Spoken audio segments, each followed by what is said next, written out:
Ang nakaraan. Ang itim na enerhiya ay tahimik na gumagalaw sa likod ni Julian, at ang mga mata sa loob ng lamat ay bahagyang nanginig. Nagtagpo ang mga mata ni Ghislaine at Julian sa hangin. Sa isang sandali, nanatili silang tahimik.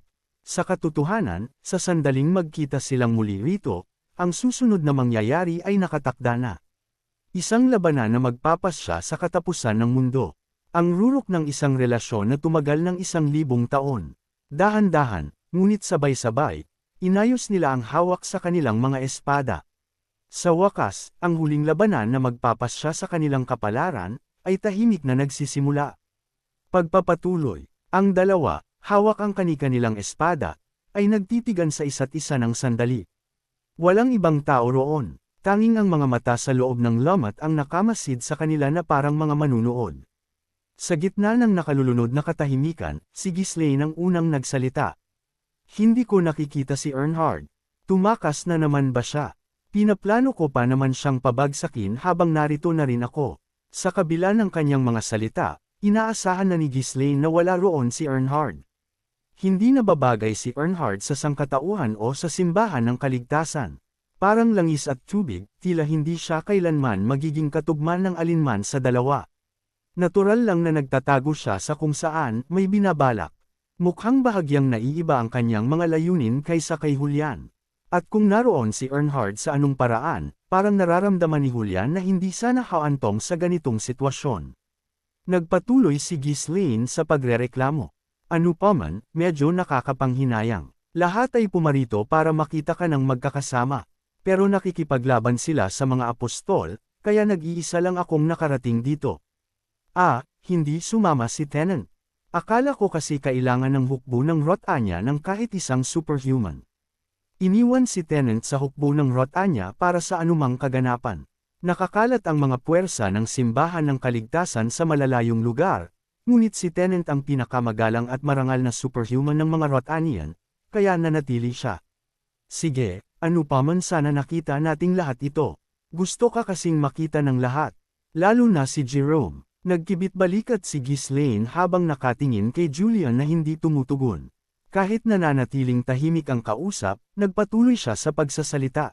Hindi ka ba curious kung kumusta na ang mga kaibigan mo mula sa nakaraan? Wala ring sinabi si Julian tungkol doon. Pero hindi rin siya umatake. Ngumisi si Ghislaine at nagpatuloy. Gaya ng nahulaan mo, nilipol namin ang mga dragon. Sinadya naming iwanan ang mga Dragon Lord. Kailangang mangyari ang hinaharap na ito. Naging hari si Lionel. Si Lionel ang haring nagtatag ng Rotanya. Hindi ba't nakakagulat? Sa bagay, tinalakay namin iyon at isinulong, pagkatapos ng lahat. Matapos mag-seclusion ni Aston, nagtayo siya ng isang maliit na magic tower. At marami siyang iniwan para sa hinaharap. Si Jerome ang tagapagmana ng magic tower na iyon. Hindi ba't nakakamangha? Nanatili si Marika sa kaharian ng Rotanya at naging pinuno ng isang lihim na organisasyon. Lahat ng ito ay para sa hinaharap. Mukhang naging maayos ang lahat sa kanila ni Aston. Hindi nag-iwan si Aston ng detalyadong tala tungkol doon. Pero lagi niyang sinasabi na gusto niyang makipag-date, kaya mabuti naman. Mukhang natutuwa si Ghislaine na marinig ang mga kwento ng kanyang mga lumang kaibigan. Patuloy na nakikinig si Julian ng tahimik. Sina Rio, Andrew, at ang Marquis ng Vales Ant ay nagpunta rin sa kaharian ng Rotanya. Sabi nila, itinuring silang isang marangal na pamilya. Binago pa nga nila ang apelyido nila, pero sa kasamaang palad, hindi iyon naisulat. Sina Tyrion at ang iba pa sa aming grupo ng mersenaryo ay nagpunta rin sa kaharian ng Rotanya. Lahat sila ay namuhay ng maayos. Sinabi ni Oswald kalaunan na magsisimula siya ng revolusyon at nagpagala-gala sa kontinente. Walang tala kung ano ang nangyari pagkatapos yun sa ugali niya. Sa tingin ko baka nauwi siya bilang pinuno ng mga bandido sa kung saan. Si Erineth, gaya ng alam mo, ay kasama namin ngayon. At si Kyle, sa tingin ko mas mabuting makita mo ito mismo. Hinalugog ni Ghislaine ang kanyang mga bulsa at naglabas ng isang manipis na libro. Ito ang huling natitirang mga tala tungkol kay Kyle na kanyang isinulat. Heto, tingnan mo. Ibinato ni Ghislaine ang libro kay Julian, na tinanggap naman ito ng walang pag-aalinlangan at binuksan. Hindi siya mukhang nag-aalala sa anumang biglaang pag-atake ni Ghislaine. Ginugol ni Kyle ang kanyang mga araw sa pag-inom at pangangaso. Sa kabutihang palad, nagpakita siya ng matinding interes sa proyekto ng pagpapaunlad ng kaharian ng Rotanya. Ang proyekto ay nangailangan ng pangangaso ng maraming halimaw. Para kay Kyle, na mahilig mangaso, wala nang mas babagay pa rito. Nawalan na siya ng layunin, at lagi siyang walang sigla maliban na lamang kung umiinom o nangangaso. Itinuloy ni Kyle ang kanyang pagpapayunir ng parang baliw. Ang mga sumunod sa kanya ay mahilig din sa pakikipaglaban, kaya hindi naging mahirap ang gawain. Salamat kay Kyle, mabilis na napalawak ng kaharian ng Rotanya ang teritoryo nito. Ngunit masyadong mabilis ang takbo. Hindi maayos na naabot ng impluwensya ng kaharian ng Rotanya ang mga lugar na pinangunahan ni Kyle. Kalaunan, huminto si Kyle sa pagpapayunir sa isang punto at nanirahan na lamang. Sa hilagang rehiyon ng Rotanya, ang pinakamalapit sa Demon Realm, nagtayo siya ng isang payak na kuta. Doon muli nila ginugol ng kanyang mga tagasunod ang kanilang oras. Ang lobo ng hilaga, sa isang punto, tinawag si Kyle ng ganoon. Hindi alam kung dahil ba ito sa kabayanihang kwento ng pakikipaglaban habang nakasakay kay Dart na nag-anyong lobo, o dahil sadyang marami ang mga lobo sa lugar na iyon. Ano paman, mabilis na kumalat ang palayaw. Pinuri siya ng lahat sa pagkukusa niyang pumunta sa malalayong lugar para bantayan ang Demon Realm. Sa katunayan, sinasabing lubusang sinupil ni Kyle ang paligid ng kuta at umaakyat sa pinakamataas na bahagi nito araw-araw para tumingin sa Demon Realm. Ngunit medyo iba ang naisip ko kaysa sa karamihan. Walang pakialam si Kyle kung mabuksan man ang selyo ng Demon Realm, o kung magkaroon man ng isa pang digmaan. Wala na talaga siyang pakialam. Ang dahilan kung bakit araw-araw na tumitingin si Kyle sa Demon Realm ay dahil lamang sa sobrang pangungulila niya sa kanyang kaibigang nakulong doon at sa kaibigang umalis ng ganoon na lamang. Pagkatapos ng tol ang iyon, wala na tungkol kay Kyle. Kung nagpakasal ba siya, kung nag-iwan ba siya ng tagapagmana, kung tumanggap ba siya ng titulo o teritoryo, walang natira. May nabanggit tungkol sa pagkuha ng ilang mga disipulo, ngunit ito ay maikli at walang gaanong detalye. Ang isang kaibigang kasing metikuloso ni Ashton ay hindi ito magagawa ng aksidente lamang. Malinaw na ayaw niyang malaman ng kanyang mga kaibigan sa hinaharap. Matagal na tumitig si Julian sa libro, na tila sinusubukang itatak sa kanyang puso ang bawat huling bakas na naiwan doon. Ngunit pagkatapos, sa isang punto, sa isang iglap, ang libro sa kamay ni Julian ay nilamon ng itim na apoy. Wala na itong saysay ngayon. Oo, wala na sa mundong ito ang may kahulugan pa para sa kanya.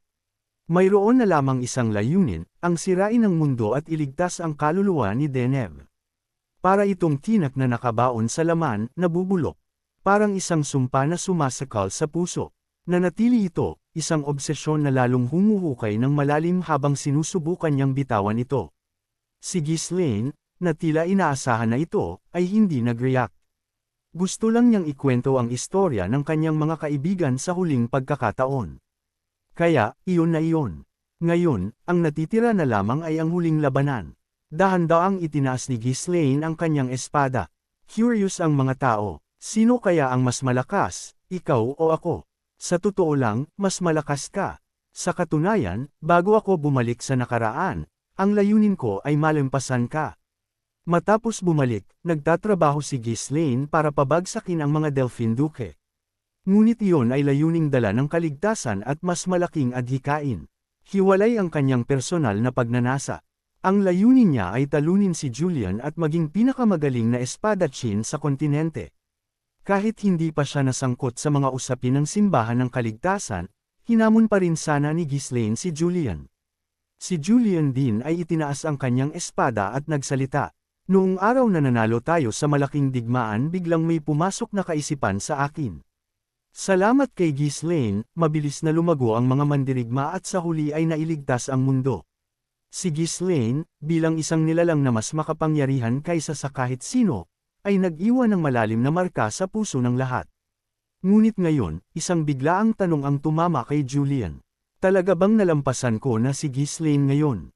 Ito ba ay pagnanasang makipagkompetensya, o pananabik para sa pagkilala?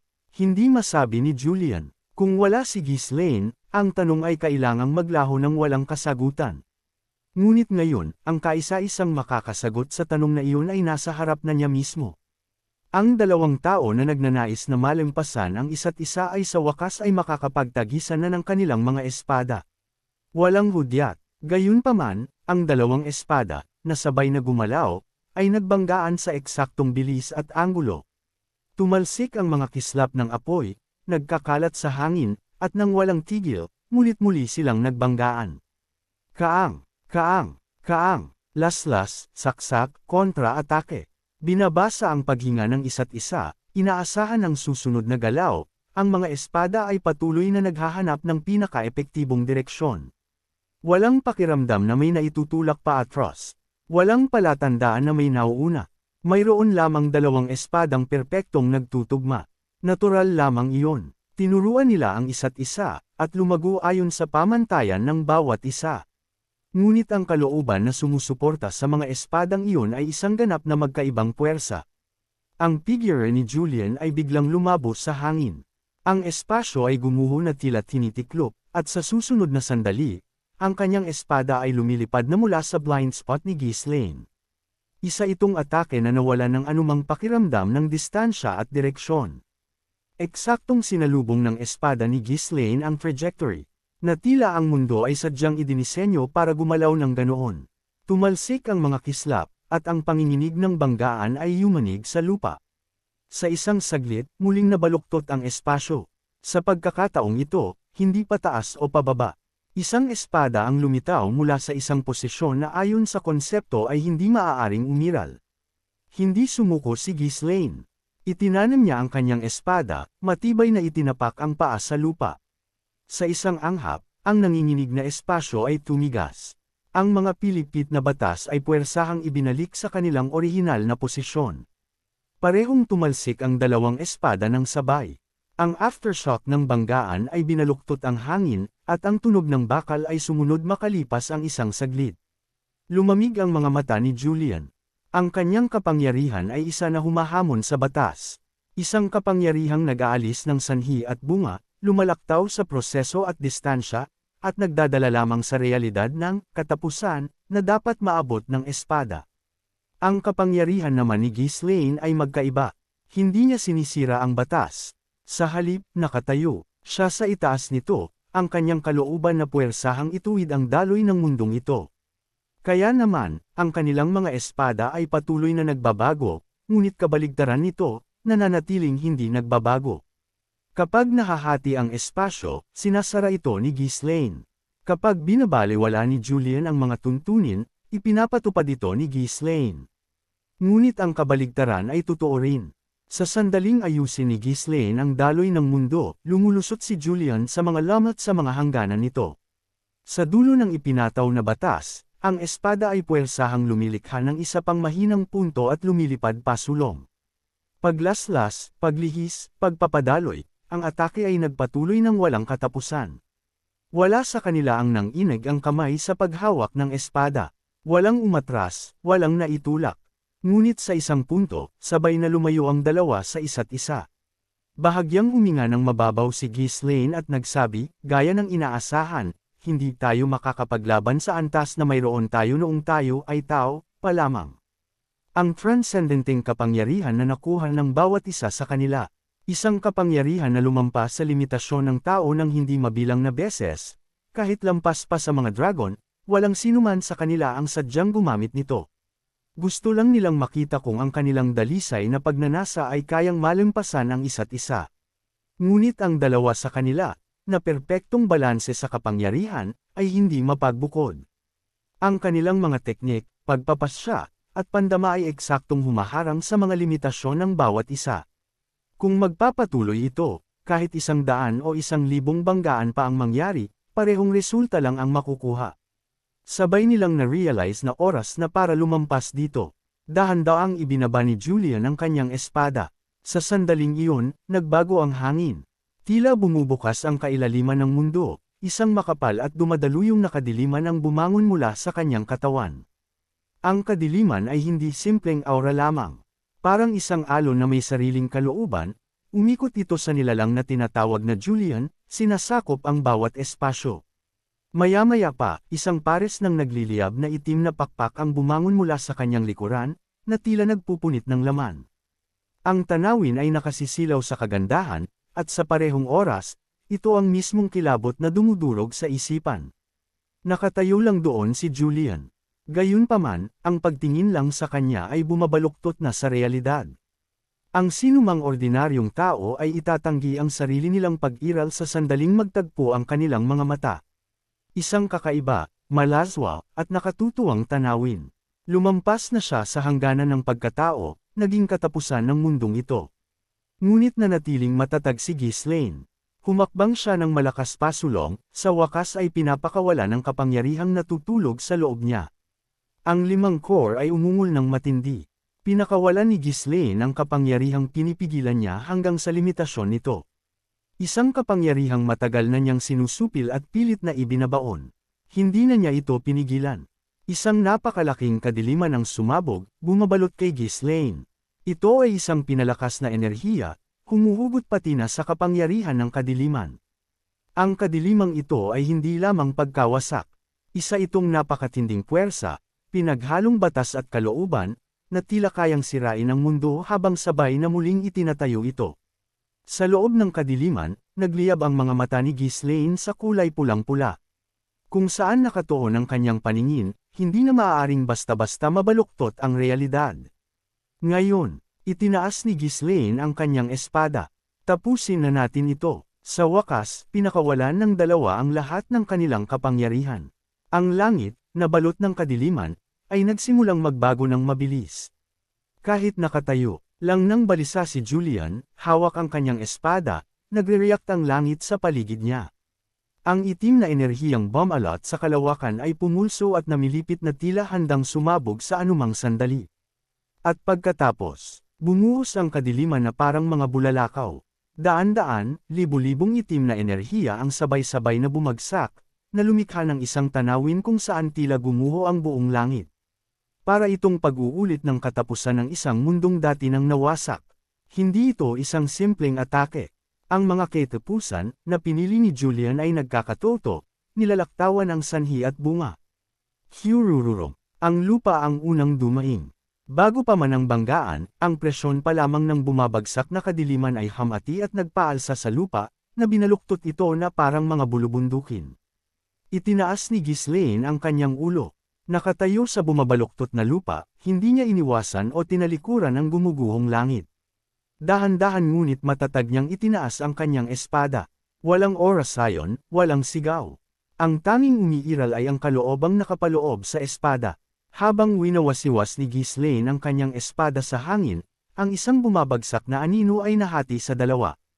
Ang nawasak na kadiliman ay agad na sumabog at naghiwa-hiwalay sa lahat ng direksyon, na ang epekto ay tumangay sa lahat ng nasa paligid nito. At simula pa lamang iyon, mulit-muling bumagsak ang kadiliman. Si Ghislaine, nang hindi umaatres kahit isang hakbang, ay iwinasiwas ang kanyang espada, sinalubong ang mga ito ng isa-isa. Hindi ito simpleng pagsalubong. Puwersahan niyang ibinabalik ang isang itinakdang katapusan sa orihinal nitong estado. Ang pilipit na espasyo ay bumabalik sa dating posisyon saan man dumaan ang kumpas ng kanyang espada. Ang mga lamat sa gumuhong langit ay naghilom, at ang nahating lupa ay puwersahang muling pinagdugtong. Hindi lamang nanood si Julian. Sa isang saglit, lumabo ang kanyang anyo sa kadiliman. Sa sandaling tumiklop at gumuho ang espasyo, ang espada ni Julian ay bumabaon na mula sa likuran ni Ghislaine. Eksaktong sinundan ng espada ni Ghislaine ang trajectory na iyon. Nag-umpugan ang enerhiya, nagpapadala ng mga shockwave sa lahat ng direksyon. Ang epekto nito ay nagpunit sa kadiliman ng langit, at ang lupa ay muling nahati. Bang! Bang! Bang! Muling nagkabuhol ang dalawa. Sa hangganan ng langit at lupa, nagtagisan ang mga espada ng mas mabilis pa sa liwanag. Bawat tama ay isang sakuna. Ang mga huling bakas ng sibilisasyong naiwan dito ay tuluyang nadurog, at maya-maya pa ay pati ang espasyo mismo ay binaluktot, na nagpapalabos sa linya ng pag-iral at kawalan. Bang! Si Ghislaine, habang nakadiit ang espada kay Julian, ang kanyang pulang mga mata ay nagliliyab habang nagtatanong, bakit mo ginawa ang sitwasyong ito? Madali mo sanang na-corner ang sangkatauhan. Maaari mong sinamantala ang mga lamat na nakakalat sa kung saan, at maaari kang kumilos ng palihim para pag-away-awayan kami. Marami kang paraan. Sa huli, maaari mong pinatay ang lahat maliban sa akin. At sa dulo, maaari mo rin akong patayin. Julian, ikaw ay sa katunayan, bang? Tinulak ni Julian ang espada palayo, iwinaksi si Ghislaine. Umatras siya at itinaas ang kanyang espada ng mataas. Anong sagot ang gusto mo? Ano man ang isipin ko, hindi na iyon mahalaga. Julian, gusto mong iligtas ang kaluluwa ko. Naniwala ka ba na ibibigay ko na lang ang lahat sa iyo? Hindi yun maaaring mangyari. Hindi pwede ang ganoon. Kung gagawin mo iyon, hindi mo mailigtas si Deneb. Hindi mo mailigtas ang mundo. Crumbling. Isang makapal na kadiliman ng damaloy mula sa langit, tumatagos sa espadang itinaas ni Julian. Agad na iwinasiwas ang kanyang espada ng marahas. Isang hampas na tila hati sa mundo ang tumama kay Ghislaine. Inayos ni Ghislaine ang kanyang espada at sinalag ito, ngunit hindi niya lubos na masipsip ang impact. Ang kanyang katawan ay kumuyad sa lupa at naitulak pa atras.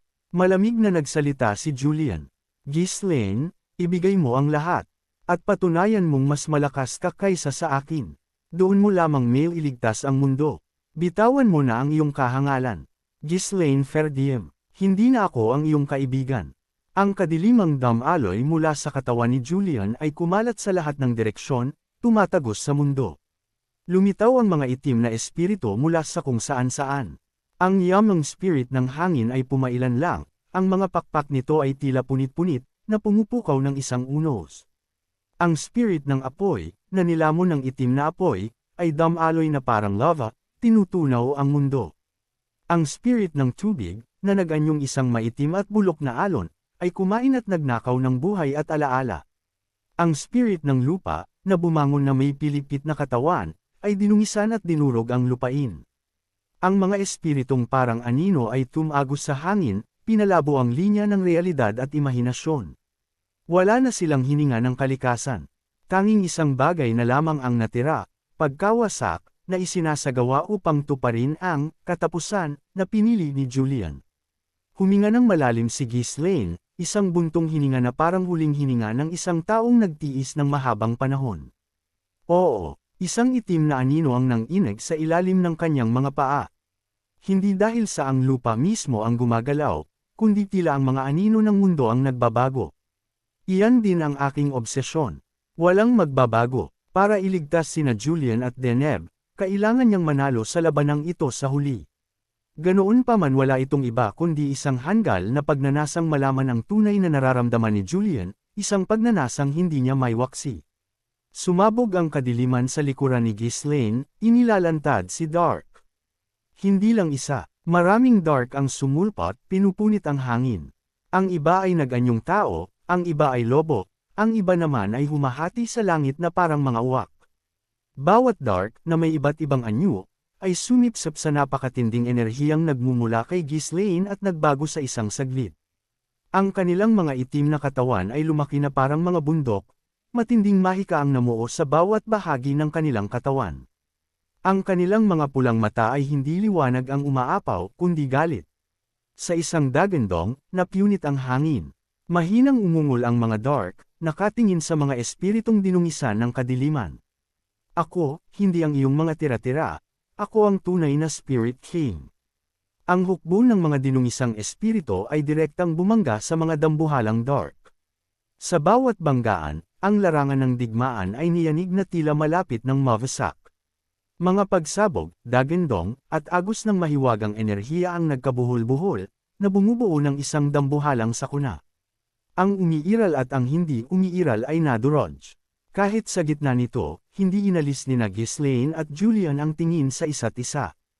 Tinalikuran nila ang kani-kanilang puwersa at muling sumugod sa isa't isa.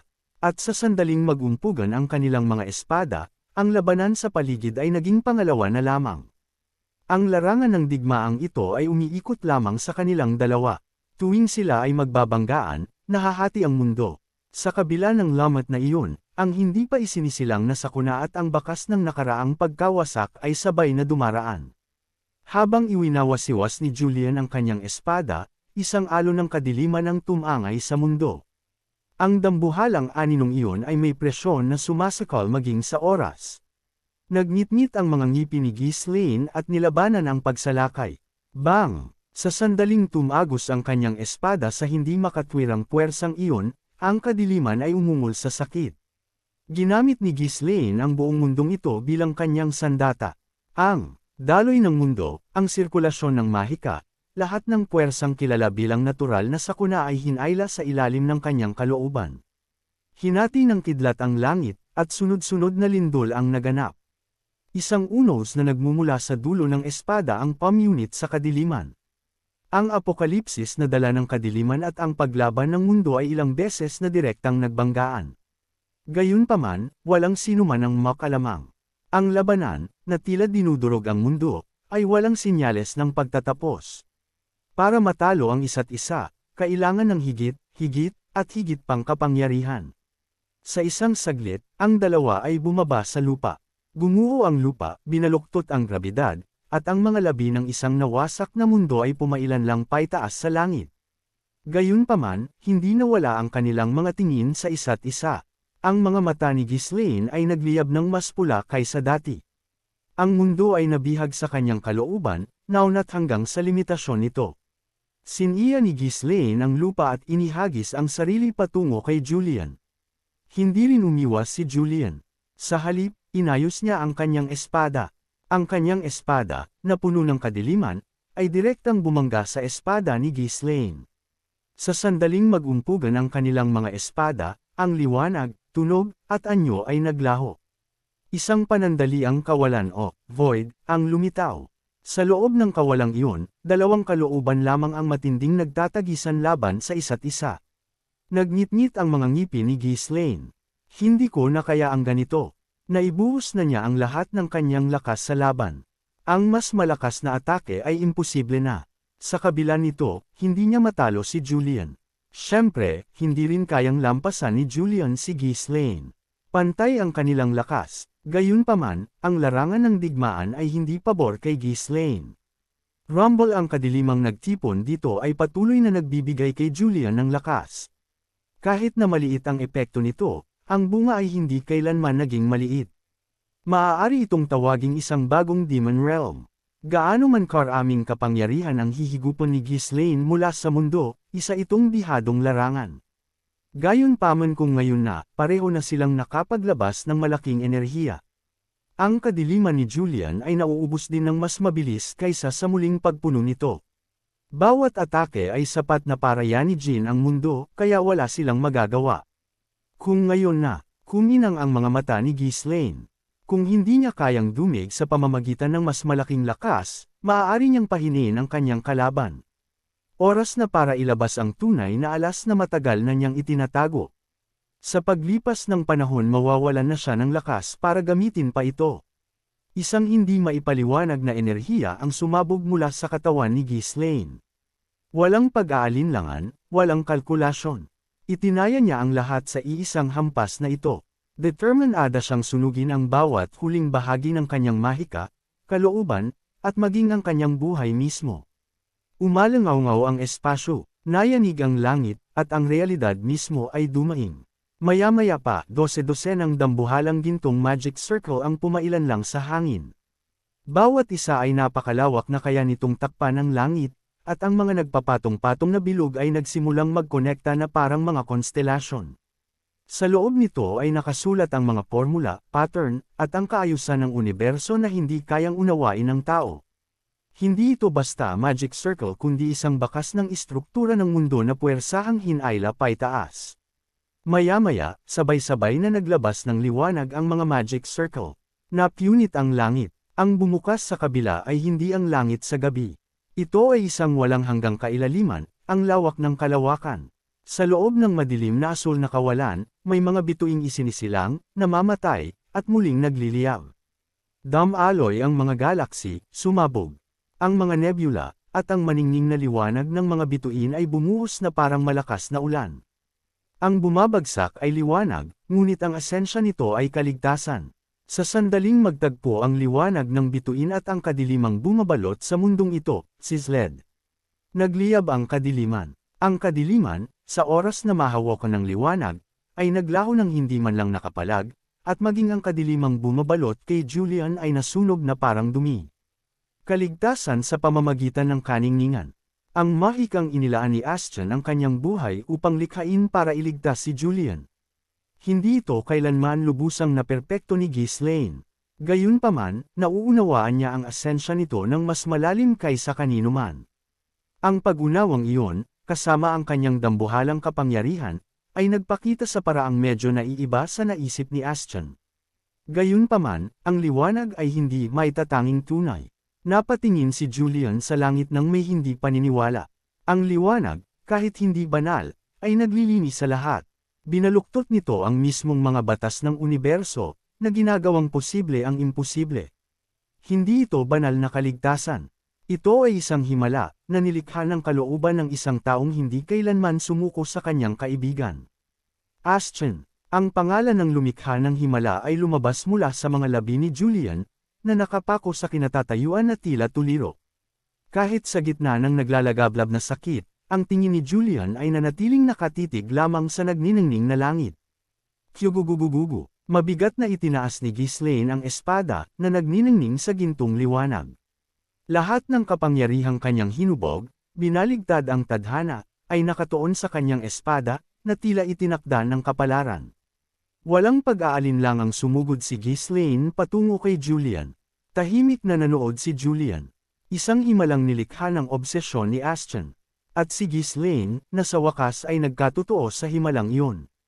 Oo, kung ikaw, sa kapangyarihang ipinakita ni Ghislaine hanggang ngayon, marahil ay talagang magtatagumpay siya.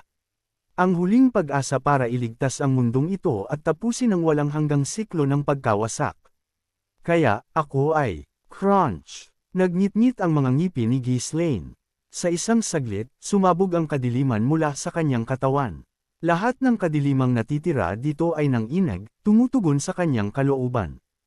Ang mga kaisipan ng demonyo ay walang tigil na kumakagat sa kanyang isipan. Nagutos ito, bilis, bilis, paksain ang dayuhang nilalang na iyon.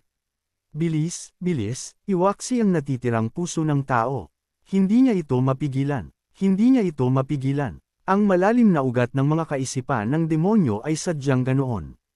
Itinaas ni Julian ang kanyang espada, habang may mga luhang dugo na dumadaloy sa kanyang mukha. Ibinuhos din niya ang lahat ng kanyang lakas dito, na tila determinado na pabagsakin si Ghislaine sa isang iglap. Ang dumadaluyong nakadiliman, na tila sinusubukang lulunin ang lahat ng liwanag sa mundo, ay lalong kumapal at lumalim kaysa dati. Bago niya malayan, sapat na ang lapit nila para maramdaman ang hininga ng isa't isa. Isang matinding liwanag ang sumabog mula sa mga mata ni Ghislaine. Tila lahat ng kanyang pinipigil na emosyon ay biglang bumuhos. Sumigaw siya, Julian, Ghislaine. Ang boses ni Julian ay hindi lamang naglalaman ng mga salita, kundi ang kabuuan ng nakaraan. Nang walang pag-aalinlangan, ibinigay ng dalawa ang huling hampas sa isa't isa. Wala nang susunod na pagkakataon. Pareho nilang ibinigay ang kanilang buong pagkatao sa iisang atakeng ito. At sa sandaling mag-cruise ang trajectory ng mga espadang iwinasiwas nila sa isa't isa. Phew! Ang gintong espada ang unang tumagos sa puso ni Julian. Kumalat ang gintong kidlat sa buong katawan ni Julian.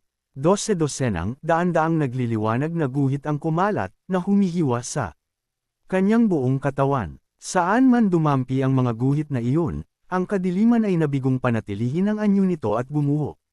Parang isang lumang balat na nagbabalat, ang katawan ni Julian ay nagsimulang tahimik na maghiwalay. Hindi lamang ang kanyang katawan ang gumuguho. Ang mga espiritong nakabuhol sa kanya ay naghiwa-hiwalay din ng may malulungkot na ngiti. Ang mga espiritong dati ay dinungisan ng kadiliman ay muling nakuha ang kanilang orihinal na magandang liwanag, at isa-isa, na tila nakatagpo na ng kapayapaan, ay naglaho sa hangin. Kaligtasan. Sa wakas, ang kaluluwa ni Julian ay tunay na nalinis. Ang enerhiyang nakapalibot kay Ghislaine ay naglalaho na rin. Ang kadiliman din ay nawalan ng anyo, naging mga itim na partikula na tumagos sa katawan ni Ghislaine. Si Ghislaine, na bumalik sa kanyang orihinal na anyo, ay dahan-daang lumingon. Bakit? Ang espada ni Julian ay huminto bago pa man dumampi sa leeg ni Ghislaine. Kaya niyang pumatay. Kahit kaya niya, itinigil ni Julian ang kanyang espada. Kung hindi itinigil ni Julian ang kanyang espada, ang dalawa ay sabay sanang namatay. Julian, bahagyang nanginig ang mga mata ni Ghislaine. Malinaw na sa wakas ay napanalunan ni Julian ang laban sa masasamang kaisipan ng demonyo. Iyon ang dahilan kung bakit itinigil niya ang kanyang espada at ibinigay ang kanyang puso. Ang katawan ni Julian ay nagsimulang unti-unting maging mga partikula ng liwanag. Ang kanyang anyo ay nagkakalas-kalas na. Kung magpapatuloy pa ang oras, wala nang matitirang bakas. Dahan-daang iniabot ni Julian ang kanyang kamay kay Ghislaine, na nakatayo lang doon ng tuliro. Ghislaine, hindi namamalayang hinawakan ni Ghislaine ang kamay ni Julian. Naramdaman niyang kailangan niya itong gawin. At naramdaman niya ito, ang huling lakas na ibinibigay ni Julian sa kanya. Julian, ikaw, sa pagkarinig sa nanginginig na boses ni Ghislaine, mahinang bamulong si Julian. Si Earnhardt maghihintay sa iyo sa Demon Realm, kung sino man sa amin ang manalo wala itong halaga sa kanya, doon lamang nagsimulang maunawaan ni Ghislaine ang motibo ni Earnhardt. Ang pagliligtas kay Deneb ay nangangahulugan ng pagsira sa selyo ng demonic mirror. Tiyak na hinanggad ni Earnhardt ang kapangyarihang nakakulong doon sa loob ng 1,000 taon. Pinilit ni Ghislaine ang kanyang boses na magtanong, bakit mo ginawa iyon? Si Julian, habang unti-unting nadudurog, ay dahan-daang ipinikit ang kanyang mga mata. Ang kanyang mukha ay hindi na nagpapakita ng anumang sakit o labanan. Dahil nagtitiwala ako sa iyo, ang mga salitang iyon ay naglalaman ng lahat. Ang paniniwalang may iligtas niya si Deneb, at ang mundong ito. Ang paninindigang hindi siya kailanman guguho, kahit pa sa kapangyarihang ipinagkaloob nito sa kanya. Pinatunayan ni Ghislaine na ang tiwalang iyon ay hindi nagkamali. Kaya panahon na para magtiwala kay Ghislaine at lumisan. Ang mga pirasong nagmula sa katawan ni Julian ay lumutang sa hangin, naliligo sa liwanag habang unti-unting naghihiwa-hiwalay sa lahat ng direksyon. Habang ang mga gintong labi ay kumakalat na parang ulan ng bulaklak, ang boses ni Julian, na puno ng pangungulila, ay tahimik na umalangaw-ngaw. 1,000 taon na ang nakalilipas, ako ang mga araw na iyon na nakatagpo at nakasama kita ay tunay na maligaya. Ang panahon kung kailan lumisan ako kasama ang aking mga kaibigan upang iligtas ang mundo. Hindi mabilang na beses kaming nasaktan, nadapa, at nawalan ng pag-asa, ngunit muli kaming tumayo, nagtitiwala sa likod ng isa't isa. Ang mga araw na iyon ay mahirap at mabigat, ngunit sila ay maningning at hindi mapapalitang mga alaala. Ngunit matapos mawala si Deneb ako nawala ng dahilan para mabuhay, sa sandaling iyon, ang mundo ay tila nawala ng lahat ng liwanag, naging kulay abo. Hindi lamang ito ang pagguho ng aking layunin sa buhay, tila ang mismong kahulugan ng pag-iral ay naglaho. Nahulog ako sa kawalan ng pag-asa, tila nawala sa akin ang lahat sa mundo. Walang dahilan para mabuhay, walang layunin para magpatuloy. Dahan-daang iminulat ni Julian ang kanyang mga mata. Tumingin siya ng malambot kay Ghislaine. Kahit matapos isilang muli, ako hindi pa rin makahanap ng dahilan para mabuhay. Sa sandaling isinilang siya, pumanaw ang kanyang ina. At ang mga malas na sinyales ay patuloy na lumitaw sa kanyang paligid. Maging ang kanyang ama ay tinawag siyang isinumpang bata at itinaas ang espada laban sa kanya. Ang mga banta ng asasinasyon ay naging pang-araw-araw na kaganapan, at naramdaman niyang palagi siyang nasa bingit ng bangin, nalulunod sa bigat ng pagsubok na mabuhay lang bawat araw. Matapos maging malakas, itinigil niya ang pakikipag-ugnayan sa kahit kanino. Nakalimutan niya kung paano magkaroon ng kasama sa tabi, namuhay ng nag-iisa. Kaya naman, palagi siyang malungkot at mag-isa. Gusto niyang mamatay, pakiramdam niya ay wala siyang dahilan para mabuhay, ngunit isang hindi maipaliwanag na kalooban ang pumihil sa kanya. Ngunit, ang boses ni Julian ay naging mas mainit ng bahagya. Ang mga kaibigan ni Ghislaine at Fenris ay naging kakaiba. Lumapit sila sa kanya nang walang anumang hinala, nag-abot ng kamay nang walang anumang kondisyon. Sabay silang tumawa, sabay lumaban, at kalaunan ay naging mga kaibigang handang itaya ang buhay para sa isa't isa. Sa katunayan nagpapasalamat siya, sa pamamagitan ng panahong ginugol niya kasama sila, ang kanyang naninigas na puso ay nagsimulang matuno. Sa wakas ay nakahanap si Julian ng dahilan para mabuhay. Kasama si Ghislaine, at kasama ang kanyang mga kaibigan. Upang iligtas ang mundong ito. Ngunit ngayon kailangan na niyang ipaubaya ang gawaing iyon sa iba. Ghislaine, ang makatagpo ka at ang iyong mga kaibigan, ngumiti si Julian kay Ghislaine. Ang ngiting iyon ay napakapanatag, tila ba hinihintay na niya ang sandaling ito sa buong panahon. Ako, ang mga salitang palagi niyang gustong sabihin, ngunit hindi kailanman nagawang bigkasan. Ang mga salitang hindi mabilang na beses niyang nilunok. Ngayon, na tila hinahayaan na niyang lumaya, binigkas niya ang mga ito, naging maligaya ako. Sa huling ngiting iyon, ang katawan ni Julian ay tahimik na bumuho.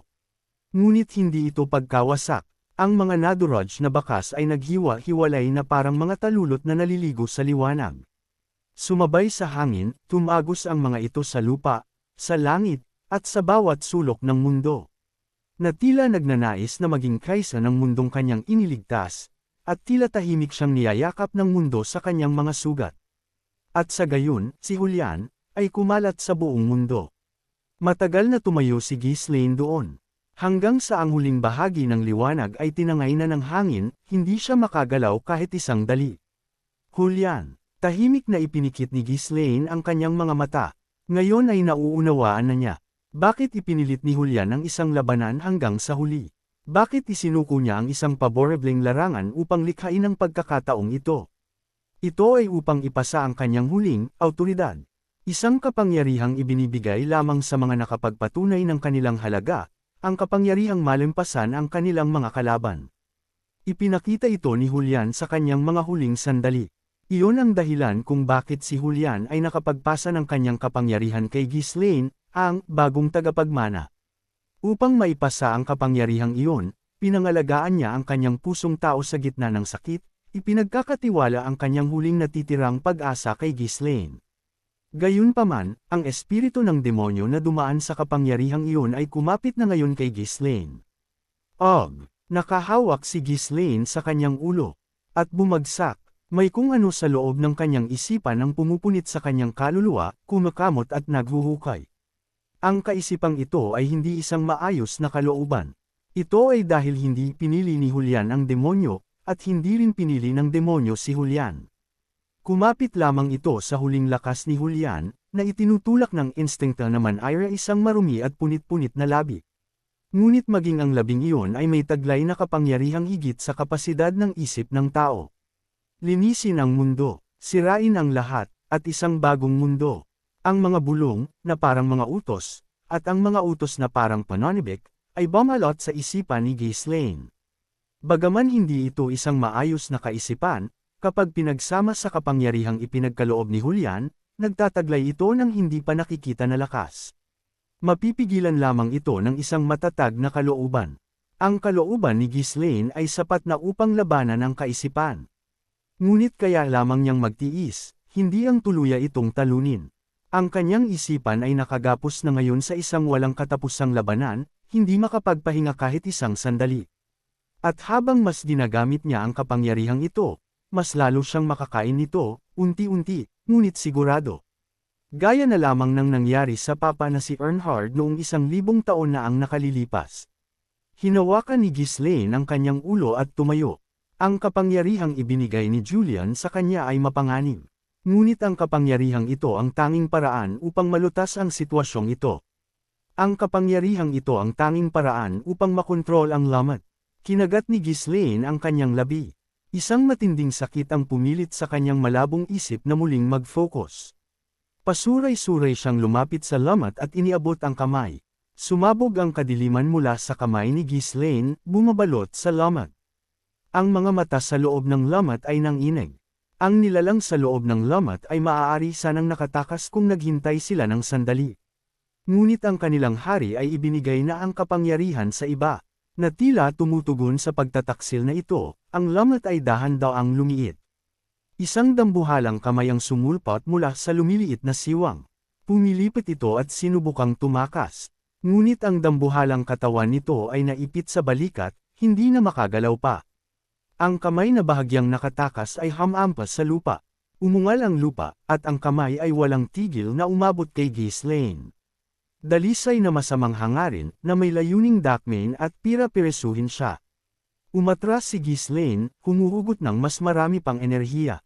Habang ginagawa niya ito, lalong lumiliit ang bitik, at ang mas mababang Diyos ng kabilang mundo ay sumigaw. Ang dambuhalang kamay ay lalong nangisay, na tila nasa gitna ng kumbulsyon. Ngunit dahil hindi nito kayang malampasan ang kapangyarihan sa loob ng lamat, ang kamay ay lalong hinayla papasok sa siwang. Ang problema ay si Ghislaine. Dumaloy ang dugo sa kanyang ilong, at ang mga itim na ugat ay lumitaw sa kanyang mukha. Habang mas pinipilit niya ang sarili, mas lalong kinakain ng masasamang kaisipan ang kanyang isip at katawan. Kung magpapatuloy ito, si Ghislaine ay malalamon ng masasamang kaisipan ng demonyo. At hindi ng maayos na kaisipan, kundi ng mga bulok na piraso nito. Ngunit hindi siya pwedeng huminto. Kahit ngayon, ang kadilimang nagtipon dito ay tumatagos na sa bitek. Ang enerhiya ay wala nang mapupuntahan. Nagngit-ngit ang mga ngipi ni Ghislaine, determinado na magtiis hanggang sa sumara ang bitek. Ngunit ang kanyang mga mata ay unti-unting nagdilim, at ang kanyang isip ay nagsimulang gumuho. Si Dark ay malakas na umungal sa loob ng kamalayan ni Ghislaine. Master, hinto. Makakain ako ng maruming bagay na ito kung itutuloy mo pa ito. Hindi ko pwedeng hayaang bumukas ang lamat. Hindi ko alam kung gaano karami ang susulpot mula doon. Ang orihinal na plano ay maglagay ng magic circle gaya ng dati, para lang pigilan ang paglaki ng lamat. Pagkatapos nyun, susubukan kong maghanap ng ibang paraan. Ngunit ipinasa ni Julian ang kapangyarihan upang kontrolin ang lamat. Paubos na ang oras, kaya kailangan na nila itong isara ngayon. Kung lalaki pa ang lamat, ang mga nilalang sa loob ay makakalusot na. Salamat sa matatag na kalooban ni Ghislaine, ang lamat ay nagsimulang sumara. Gayunpaman, habang ibinibigay niya ang kanyang lakas, ang mga masasamang kaisipan ay kinakain ang isipan ni Ghislaine. Dapat ba akong huminto? Hindi siya pwedeng huminto. Kung hihinto siya ngayon, ang backlash ay agad na hihigop sa kadiliman papasok sa lamat. Kailangan niya itong isara ng tuluyan. Ngayong nasimulan na niyang hawakan ito, iyon na lamang ang tanging paraan. Tiniis ni Ghislaine ang sakit at nag-focus, ngunit sa huli, ang masasamang kaisipan ay nag-ugat sa kanyang isipan. Master, kailangan mong huminto. Ang buhok ni Ghislaine ay nagiging itim, at ang kadiliman ay nagsisimulang kainin maging ang kanyang enerhiya. Kung magpapatuloy ito, si Ghislaine ang magiging bagong kalaban. Idagdag pa ang transcendenteng kapangyarihang naipon ni Ghislaine, ang pinakamalalang katunggali na makakaharap kailanman. At pagkatapos, sa sandaling iyon, isang himala ang naganap. Hindi ito isang himala. Ito ay isang kapangyarihan na matagal nang inihanda. Isang purong puting liwanag ang sumabog mula sa katawan ni Ghislaine. Natila ang mga pintuan ng isang matagal ng selyadong santuwaryo ay bumukas, ang kadilimang kumain sa kanya ay nagsimulang unti-unting mahugasan. Ang pinakamalalim na bahagi ng kanyang kaluluwa, ang banal na kapangyarihan na hindi kailanman kumilos, gaano man pilitin ni Ghislaine. Sa wakas ay nagising ito at humarap sa kadiliman. Deneb, bulong ni Ghislaine, blanko ang kanyang ekspresyon. Ang pangungulila, kagalakan, at pagkalito na nakapaloob sa iisang pangalang iyon. Bago pa man makapag-isip si Ghislaine, ang banal na kapangyarihan ay mahigpit na humawak sa kanyang isipan. Isang mainit ngunit matatag na liwanag ang kumalat sa buong katawan niya, nagsisimulang supulan ang kadiliman. Ngunit ang kadiliman ay hindi basta-basta humantala. Sumigaw ito, nanginig, at nangisay, lumalaban sa liwanag. Ang kadiliman, kasama ang kapangyarihan ni Julian, ay naglabas ng isang matyagang masamang hangarin, sapat na malakas para labanan maging ang banal na kapangyarihan ng santo. Pagkatapos, isa pang liwanag ang damaloy mula sa pulse eres na suot ni Ghislaine. Ang sagradong relikya na kinuha niya mula kay Gatros. Ang sagradong kapangyarihan ni Deneb, na natutulog sa loob nito, ay tumagos sa katawan ni Ghislaine na tila matagal na nitong hinihintay ang sandaling ito. Ang liwanag ay lalong lumalim at lumakas. Hindi pa nito tuluyang nag-agapi ang kadiliman, ngunit sapat na ito upang pigilan ang pagsakop nito sa isip ni Ghislaine. Doon lamang na-realize ni Ghislaine kung bakit ang mga sagradong relikya ay nagtipon sa kanyang mga kamay. Kung bakit siya ang pinili ni Deneb mula sa hindi mabilang na mga posibilidad. Haha Deneb, ikaw talaga, naputol ang kanyang mga salita, ngunit ang kanyang ngiti ay naglalaman ng lahat ng pag-unawa. Nagtagumpay ang kanyang desisyon na itaya ang lahat sa hinaharap. Kung masisipsip niya ang lahat ng natitirang sagradong kapangyarihan ng mga relikya, masusupol niya ang kadilimang nagngangalit sa loob niya at magagamit ito ng may ganap na kontrol. Bumalik ang kapanatagan ni Ghislaine. Ang kadiliman ay matindi pa ring pumipilipit, at ang kapangyarihan nito ay mabigat dalhin. Ngunit hindi na ito nawawalan ng pag-asa. Kaya ko itong tiisin. Kaya kong tiisin ang pagsakop sa aking mga kaisipan. At isara ang pintong ito. Isang alulong ang narinig mula sa loob ng lamad. Ngunit ngayon, ang mas mababang Diyos ng kabilang mundo ay hindi na makakaabot pa. Ang kanyang nanginginig na kamay, na puno ng galit, ay tuluyang nahila sa loob ng lamad. Sa kabila ng lumiliit na siwang, ang mga matang namumula sa galit ay nagpakita sa huling pagkakataon. Na tila hindi kanya kailanman malilimutan. Tinitigang ni Ghislaine ang mga matang iyon ng sandali, saka mahinang tumawa. Lumayas ka. Pagkatapos ng isang maikli at matalim na kislap ng liwanag, ang lamad ay tuluyang sumara at naglaho sa mundo. Na tila ba hindi ito kailanman naging bahagi ng daigdig sa simula pa lamang. Nagpakawala si Ghislaine ng isang mahabang buntong hininga at napaupo sa pagod. Isa itong napakahirap na laban. Higit pa sa pisikal, nakakaubos ito ng lakas ng isip. Julian, kung hindi dahil kay Julian, mas matindi sana ang naging pinsala sa sangkatauhan. Sa madaling salita, hindi ba't nagtiwala siya sa kanyang mga kaibigan at pinagsama-sama ang pangunahing puwersa ng simbahan ng kaligtasan? Kung kumilos ng hiwa-hiwalay ang mga apostol, ang isiping iyon pa lamang ay nagpapatayo na ng balahibo niya. 1,000 taon na ang nakalipas, at maging hanggang ngayon, si Julian ang walang dad ang mandirigmang nagligtas sa mundo. Magpahinga ka na ng payapa. Sa kabila ng pagliligtas sa mundo, isa siyang kaibigang hindi man lang nakaranas ng kaginhawaan. Pinasan niya ang pinakamabigat na pasanin, at lumaban ng may pinakamalalim na sugat. Ngayon, kahit papaano, ang kanyang kaluluwa taos puso siyang umaasa na makapagpapahinga na ito ng walang alalahanin. Iyon ang tunay na nilalaman ng puso ni Ghislaine. Ngunit sa kabilang banda, nakakaramdam siya ng isang kakaibang babala. Bagaman isa itong paghihiwalay, hindi ito parang katapusan. Isang kakaibang premonition, na tila balang araw tiyak na magkikita kaming muli. Kahit sa loika ay isa itong pakiramdam na dapat lang pagtawanan, hindi ito mabaliwala ni Ghislaine ngayon. Maaaring isa lamang itong hangkag na hiling, dala ng isang kaawa-awang puso, maaari kaya ito ang kapangyarihang makita ang tadhana. Ang kapangyarihan ng kadiliman na ipinagkaloob sa kanya ni Julian at ang pamana ng liwanag na iniwan ni Deneb. Nang makuha niya ang kontrol sa dalawang ito, nagawa niyang pumasok sa mas mataas na antas ng kamalayan, na humihigit pa sa kanyang dating kaliwanagan. Siyempre, hindi pa siya ganap na mulat. Ang bagong nakuha niyang kapangyarihan ay hindi pa pamilyar, hindi pa ganap ang kanyang kontrol, at hindi pa niya lubos na nauunawaan ang kapangyarihan ni Deneb. Tanging ang kapangyarihan ng Quintas, na matagal nang nasipsip, at ang Pulse Ares, na ngayon lang nakuha, ang nananatili.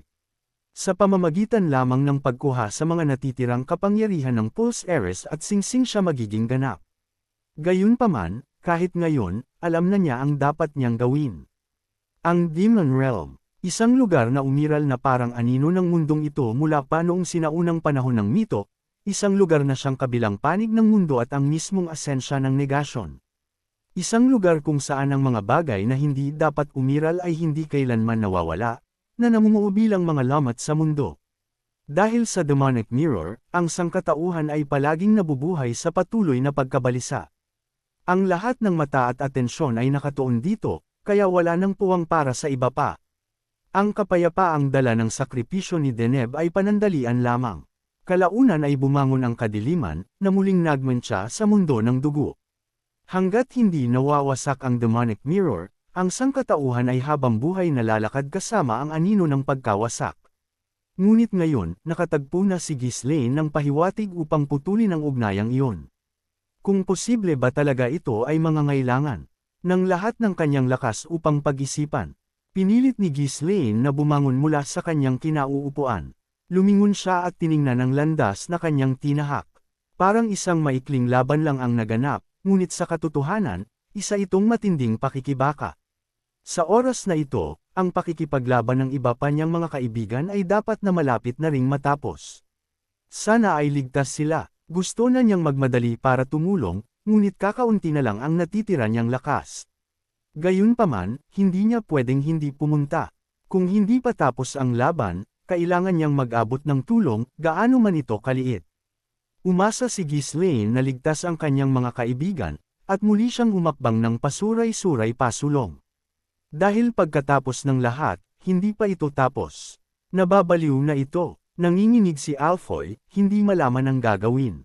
Medyo malayo siya sa larangan ng digmaan. Isinama ni Ghislaine si Alfoy sa pag-asang may munting pag-asa, sa katotohanan, inilaan siya bilang isang swerteng, totem, na naghahangad ng tagumpay. Siyempre, hindi niya ito maaaring utusan na sumali sa laban-laban sa mga apostol, kaya sinabihan niya itong tahimik na sumuporta mula sa likuran. Umasa lamang siya sa kakaibang swerte nito na naglalayo rito sa kamatayan sa oras ng krisis. Gayunpaman, si Alfoy, na may matinding pagnanais para sa karangalan, ay lihim na umatras sa labanan laban sa mga cracker. Hindi ako ang tipo na nakikipaglaban sa mga hindi importanteng tao. Ito ang tamang oras, ang tamang oras. Sa halip, binalak niyang manood mula sa malayo at makialam kung sa tingin niya ay makakatulong siya sa laban-laban sa mga apostol. Kung magkakaroon ng pagkakataon, susubukan niyang ipasa ang kanyang magic power kina Jerome at Vanessa para magpasikat. Nag-abang si Alfoy ng tamang pagkakataon, habang buong pagmamalaking sumisigaw, "Kung hindi ako, sino pa ang magliligtas sa mundo?" Ngunit ang paninindigang iyon ay agad na naglaho. Nang makita ang mga apostol na nakikipaglaban mula sa malayo, hindi siya nang ahas na lumapit. Nagbanggaan ang liwanag at kadiliman, at sumabog. Para bang papalapit na ang katapusan ng mundo, na tila lahat ng kilalang natural na sakuna ay sabay-sabay na tumama. Ang saklaw nito ay napakalawak kaya ang buong lugar ay tuluyang nawasak. Wala ni isang figure ng tao ang makita. Tanging ang nag-uumpugang enerhiya ng unos ang bumabalot sa espasyo. Bakit ko pa ba sinubukang pumunta doon? Nababaliw na siya. Hindi, imposible lang talaga. Kahit ang paglapit lang ay agad na magpapatangay sa katawan ko, at kung minalas, pati kaluluwa ko ay madudurog. Lumunok si Alfoy at tumingin sa kabilang direksyon. Isang ganap na magkaibang eksena ang bumukas sa kabilang panig. Ang Death Squad ay may napakalaking bentahe. Karamihan sa mga cracker ay natangay na, at iilang pari na lang ng Salvation Church ang natitira. Isang ganap na tagumpay, ligtas nang sabihing tapos na ang labanan. Sige, babalik na lang ako doon. Pakiramdam ko ay makakagawa ako ng ingay kung pupunta lang ako doon at gagamit ng ilang spells. Higit sa lahat, mukhang ligtas doon. Iyon ang bagay na gustong-gusto ko talaga. Tumayo si Alfoy mula sa kanyang upuan at dahan-daang gumalaw. Hindi siya nakikipaglaban sa laban na alam niyang matatalo siya. Lumalaban lang siya sa laban na alam niyang mananalo siya. Iyon ang pangunahing saloobin ng isang henyong strategist. Si Alfoy, na gumagalaw dala ang kaisipang iyon, ay huminto sa paglalakad. Nagsimulang umusbong ang kaba sa kanyang isip. Kahit magpakita siya ngayon, mumurahin lang siya. Marahil ay tatanungin siya ng masama kung saan siya nagtago sa buong oras na ito. Hindi, maswerte na siya kung hindi siya babaliwalain. Ngunit mangyayari lamang iyon kung matatalo ang mga apostol. Paano kung ang mga apostol ang manalo? Kung wala si Ghislaine, ang Suicide Squad at ang lahat ay malilipol. Kailangan nating tumakbo. Tumakbo. Sa kasaysayan, iyon ang palaging pinakamagandang opsyon.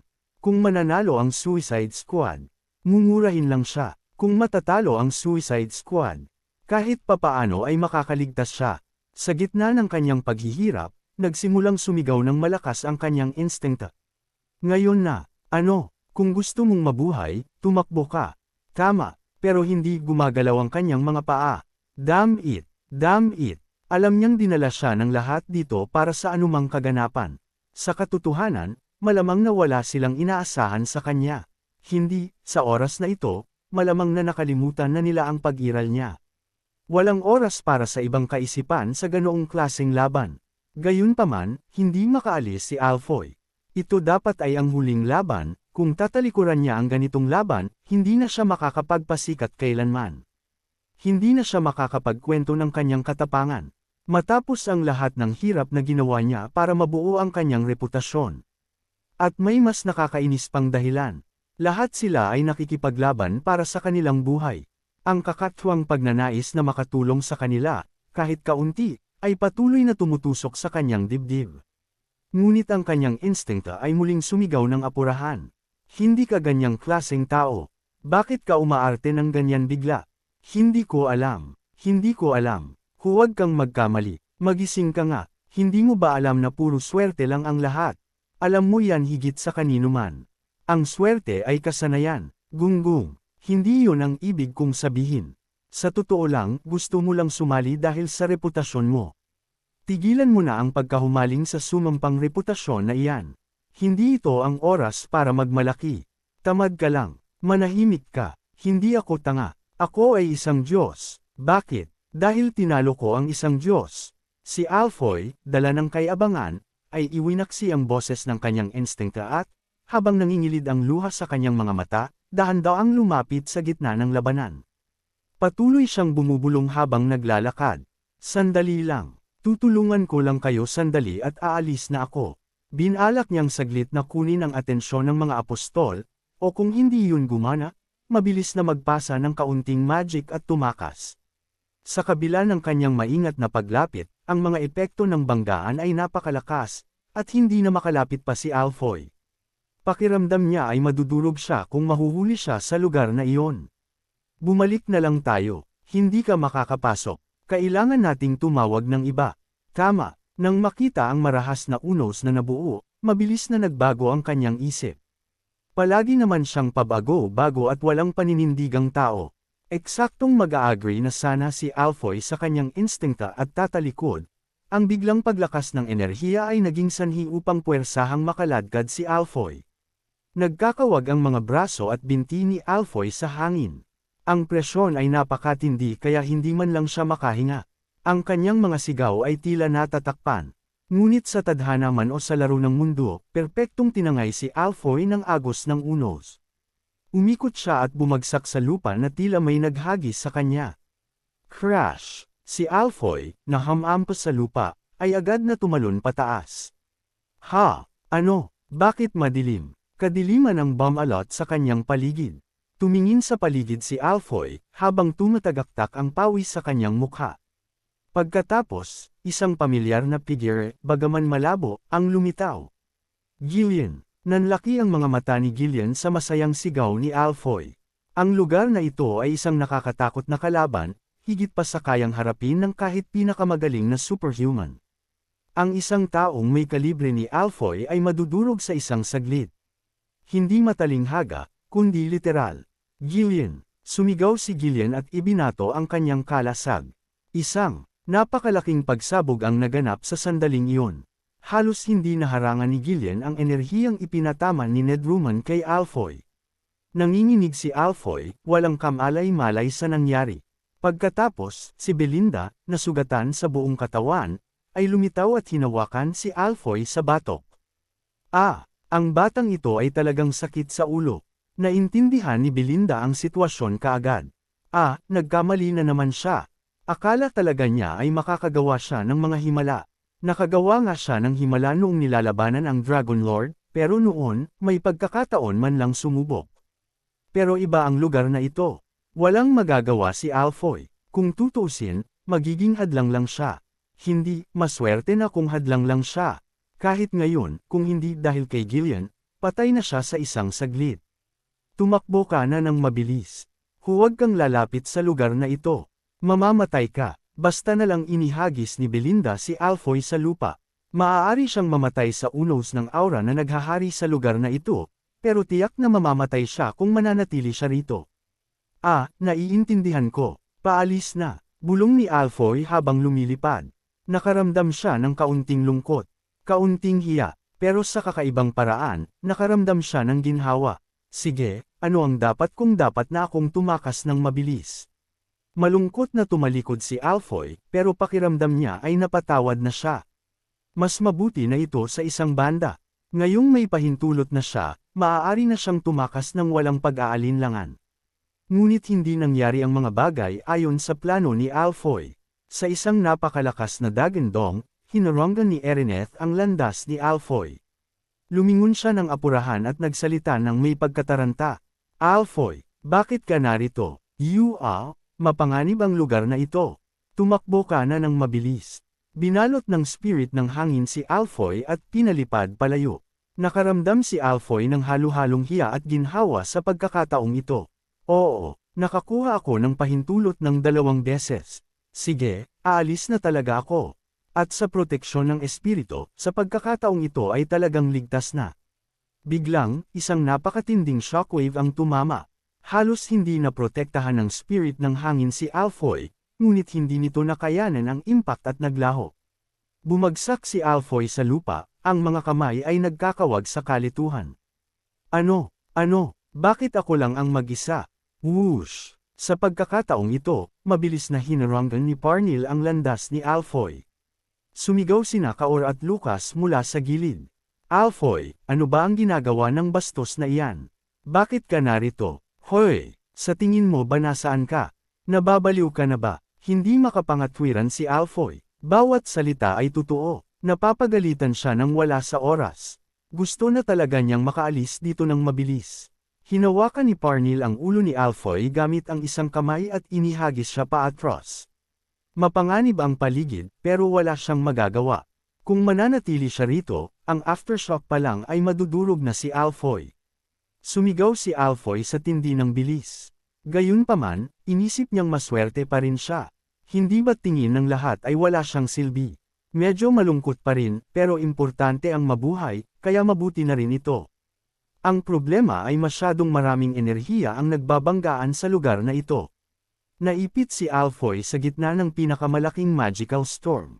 Inisip ni Alfoy na talagang patay na siya sa pagkakataong ito. Walang espiritong nagpoprotekta sa kanya, at hindi niya nagawang sumabay sa agos gaya ng swerteng nangyari kanina. Ngunit biglang, may humawak sa kwelyo ni Alfoy at puwersahang kinaladkad siya palabas ng unos. Alfoy! Si Alfoy, na nakapikit ng mariin, ay dahan-daang iminulat ang kanyang mga mata. Nakita niya si Vanessa, na ang itsura ay gulo-gulo na mula sa labanan. Vanessa, na-miss kita. Pakiusap iligtas mo ako, bilasan mo at ihagis mo. Na ako pabalik. Bakit ka ba talaga nagpunta rito? Napayuko ang mga balikat ni Alfoy sa matalim na sigaw. Ako lang kasi, nag-iipon ng lakas ng loob sa katunayan, kinaladkad lang siya ng puwersa, pero maging si Vanessa ay tila hindi siya welcome, sa halip ay pinapagalitan pa siya. Lalo pang nanlumo si Alfoy. Gayunpaman, nakakahinga siya ng maluwag. Akala niya ay ihahagis lang siya muli ni Vanessa pabalik. Sanay na siyang ituring na parang bagahe sa ngayon. At dahil mukhang hindi naman partikular na interesado ang mga apostol sa kanya, inisip niyang madali siyang makakatakas. Ngunit sa pagkakataong ito, medyo naiiba ang mga bagay sa inaasahan ni Alfoy. Isang biglang katahimikan ng bomb-alot sa larangan ng digmaan. Huminto sa paggalaw si Gatrose. Gamit ang pagkakataon, instintibong hinaranggan ni Jerome at Vanessa ang landas ni Alfoy. Tiningnan ng masama ni Gatrose si Alfoy at nagtanong, Alfoy. Tumango si Alfoy nang hindi namamalayan. Pagkatapos, maging ang balbas ni Gatrose ay nagsimulang manginig. Nagtanong siyang muli, ang boses ay nanginginig. Ang lalaking tumalo sa isang Diyos. Ako, hamuli ng isang dragon. Ako rin iyon. Ikaw ba ay miyembro ng Ninth Circle? Tama iyon. Pansamantalang miyembro ng Ninth Circle, kahit papaano. Hindi namamalaya ni Alfoy, dala ng nakasanayan, hinawi niya ang kanyang buhok at nagpakita ng mapagmataas na ekspresyon. Nakaramdam siya ng kaunting galit na ang isang makapangyarihang figure gaya ng isang apostol ay kinikilala siya. Muli niyang na-realize ang kahalagahan ng katanyagan. Pagkatapos, biglang, isang napakatinding pagnanais na pumatay ang sumabog mula kay Gatrose. Sa wakas nakatagpo rin kita. Ang kanyang boses, na puno ng kagalakan, ay umalangaw sa buong larangan ng digmaan. Ang tunay na lihim na sandata, ng Fenris, na sumire sa aming mga plano, Nanlaki ang mga mata ni Alfoy, hindi alam ang nangyayari. Ang lihim na sandata, ay pakinggan ay astig at gusto niya ito, pero bakit sasabihin ng nilalang na ito ang ganoong bagay? Bago pa niya maunawaan kung bakit, nagsimulang ilabas ni Gatrose ang lahat ng kanyang enerhiya. Nayanig ang lupa, tumaas ang mga bato, at dumaing ang hangin. Kahit sino ay makakakita na talagang galit na siya. Si Gatrose, na nakikipaglaban sa pamamagitan ng paghahati-hati ng kanyang lakas hanggang ngayon, ay ibinubuhos na ang lahat ng kanyang enerhiya kay Alfoy lamang. Dito mismo, kumislap ang kanyang mga mata. Tiyak na pipira-pirayin kita. Sina Jerome at Vanessa ay mukhang tulala sa galit ni Gatrose. Hiccup. Si Alfoy, na talagang walang ideya sa nangyayari, ay napahikab na lang ng may maputlang mukha. Humakbang pasulong si Gatrose, ang kanyang ekspresyon ay nangiwi. Alfoy, ang lalaking tumalo sa Diyos. Unang narinig niya ang bansag na iyon noong naghahanda ang pamilya ng duke para sa digmaang sibil. Maging si Raul, na siyang chief of staff niya noon, ay hindi lubos na maunawaan ang katotohanan ng impormasyon. Isa itong katawa-tawang kwento, ngunit sa parehong pagkakataon, masyado itong nakakabagabag para baliwalain. Kaya inilagay niya si Alfoy sa kanyang radar at nagsimulang mag-imbestiga.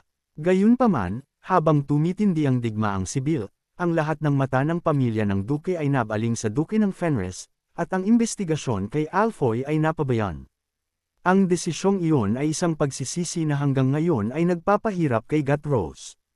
Noon dapat ay nahanap na kita at pinatay sa anumang paraan, ang hindi magandang pakiramdam ay naging realidad sa huli. Sa tuwing natatalo ang paaralan sa isang digmaan, ang pangalang Alfoy ay palihim na nababanggit. Nang maglaon, nang marinig niya ang mga tsismis na nakahuli si Alfoy ng isang dragon, naramdaman ni Gatrose na sa wakas ay nabubuo na ang puzzle. Ang hindi maunawa ang bilis ng paglakas ng duke ng Fenris.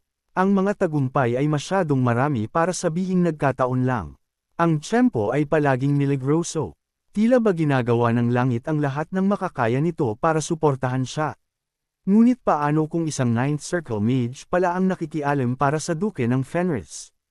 Posible itong mangyari. Ang lahat ng mga sirkumstansya na hindi niya maipaliwanag ay sa wakas ay nagkaroon ng kahulugan. Siyempre, hindi siya maaaring maging Ninth Circle sa simula pa lang.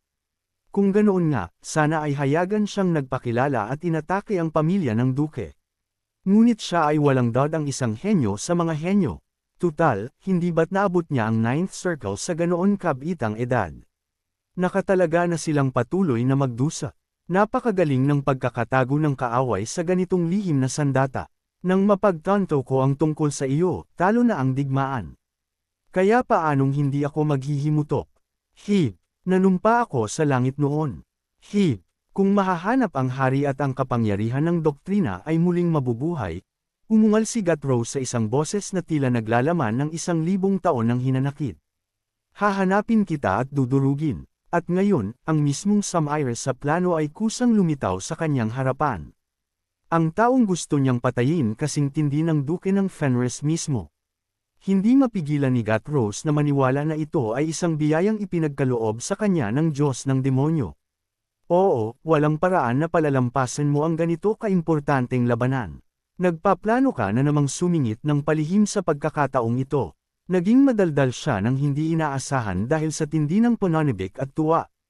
Hiccup. Siyempre, wala pa ring maintindihan si Alfoy sa kahit anong sinasabi. Patuloy lang siya sa paghikap dahil sa takot. Gayunpaman, isang bagay ang tiyak, ang taong iyon ay gumagawa ng isang malaking pagkakamali. Nag-ipon ng lakas ng loob si Alfoy at maingat na ibinuka ang kanyang bibig. Ano sa tingin ko ay nagkakamali kayo sa akin. Actress na ako ngayon, kaya tapusin niyo na ang laban sa dalawang ito. Susuportahan ko kayo, kahit sa isip lang. Manahimik ka, gunggong. Saan ka kumukuha ng lakas ng loob na igalaw ang iyong madayang dila? Agad na pinutol ni Gatrose ang sasabihin ni Alfoy upang maiwasan ang anumang manipulasyon nito. Kung ang duke ng Fenris ang bayani sa harapan, si Alfoy naman ang utak na nagpapatakbo ng lahat mula sa likuran. Kapag humaharap sa isang tusong tao, hindi mo dapat ibababa ang iyong depensa. Sa katotohanan, isa itong pagkakamali dala ng magulong impormasyon, ngunit wala ng pagkakataon para linawin ang maling akala. Nang itaas ni Gatrose ang kanyang kamay, ang madilim na enerhiya ay nagsimulang magtipon ng marahas sa langit.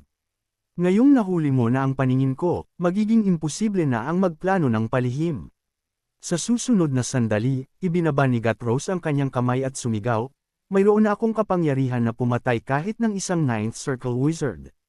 Ang puro at siksik na kadiliman ay bumuhos na parang talon patungo kay Alfoy. Sabay na naglabas ng mga kalasag sina Jerome at Vanessa para harangan ang atake kay Alfoy. Napakalakas ng puwersa kaya nang inag ang kanilang mga katawan at agad na naitulak pa atras. Talagang ibinubuhos ni Gatrose ang kanyang buong puso sa pag-atake kay Alfoy. Ang makapangyarihang pag-ulan ng kadiliman ay bumuhos ng walang tigil. Walang magawa sina Jerome at Vanessa kundi mag-focus sa pagdepensa, kahit ang kaunting pag-iwas ay tiyak na ikamamatay ni Alfoy na nasa likuran nila. Lumingon si Jerome at sumigaw, Alfoy, umalis ka na rito, takbo, hindi ito para kay Alfoy. Sina Jerome at Vanessa ay kasalukuyang lumalaban ayon sa isang maingat na binuong plano. Ang iba ay itinataya ang kanilang buhay para dito, para sa kaisa-isang pagkakataong ito na mabaligtad ang sitwasyon. Ngunit, biglang lumitaw si Alfoy at niyanig ang lahat. Ngayon, sa halip na makuha ang pagkakataon, nagiging mahirap na kahit ang manatiling nakatayo.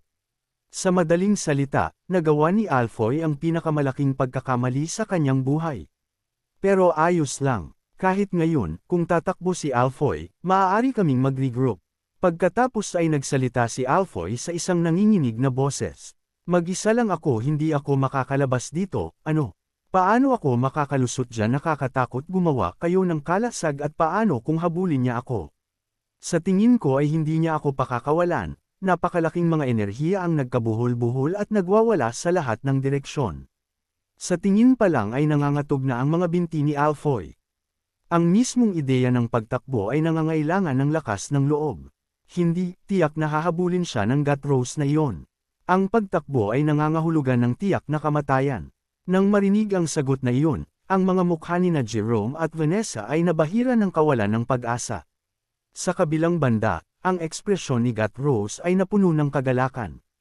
Wala ka na bang pagpipilian? Alfoy. Ipinagpatuloy ni Gatrose ang kanyang atake nang walang hinto. Isang napakatinding kadiliman na nagpapadilim sa kanilang paningin.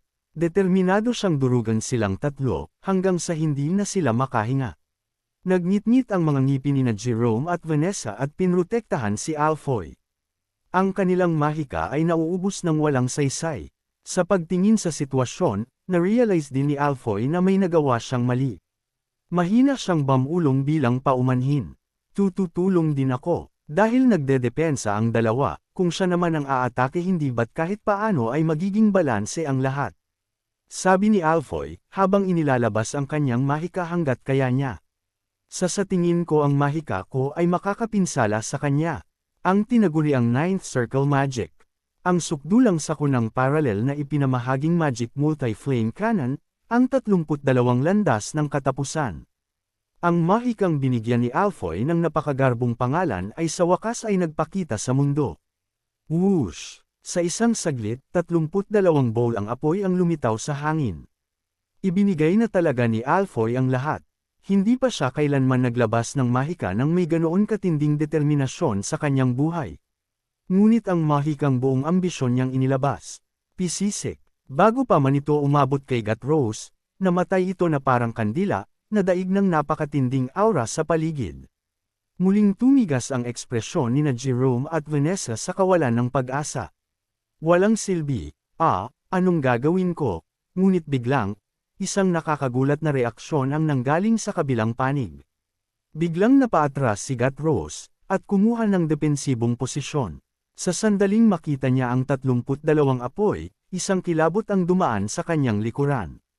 Wala itong kapangyarihan. Hindi, mas parang pakiramdam niya ay sadyang iniwan itong walang laman.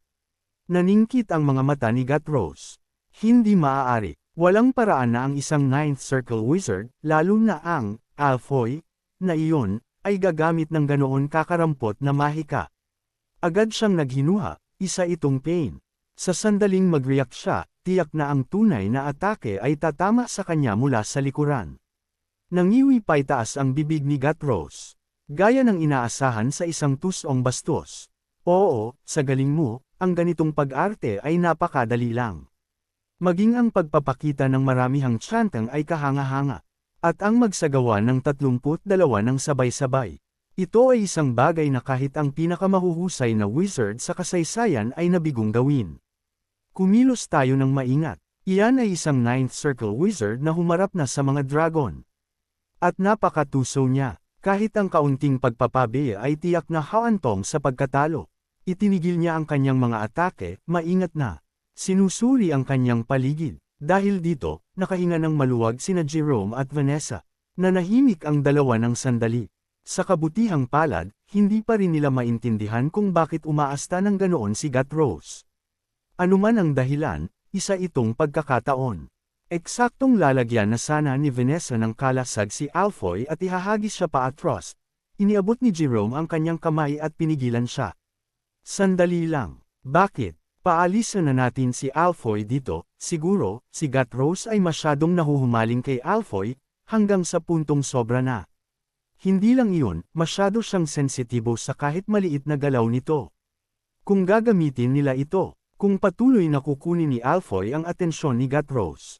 Pagkatapos, muling nagsimulang umatake si Gat Rose. Buzz! Buzz! Buzz! Ang kadiliman ay bumugso mula sa lahat ng panig, at mga kakaibang pattern ang nagliparan ng marahas. Isa itong teknik para pigilan ang mahika na lumabas ng maayos. Wala nang nagawa sina Jerome at Vanessa kundi mag-focus sa depensa, muling pinoprotektahan si Alfoy. Gayunpaman, mas mabilis na umiikot ang isip ni Jerome kaysa dati.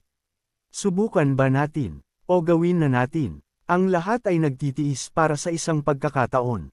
Kung magbibigay siya ng hudyat, agad silang kikilos.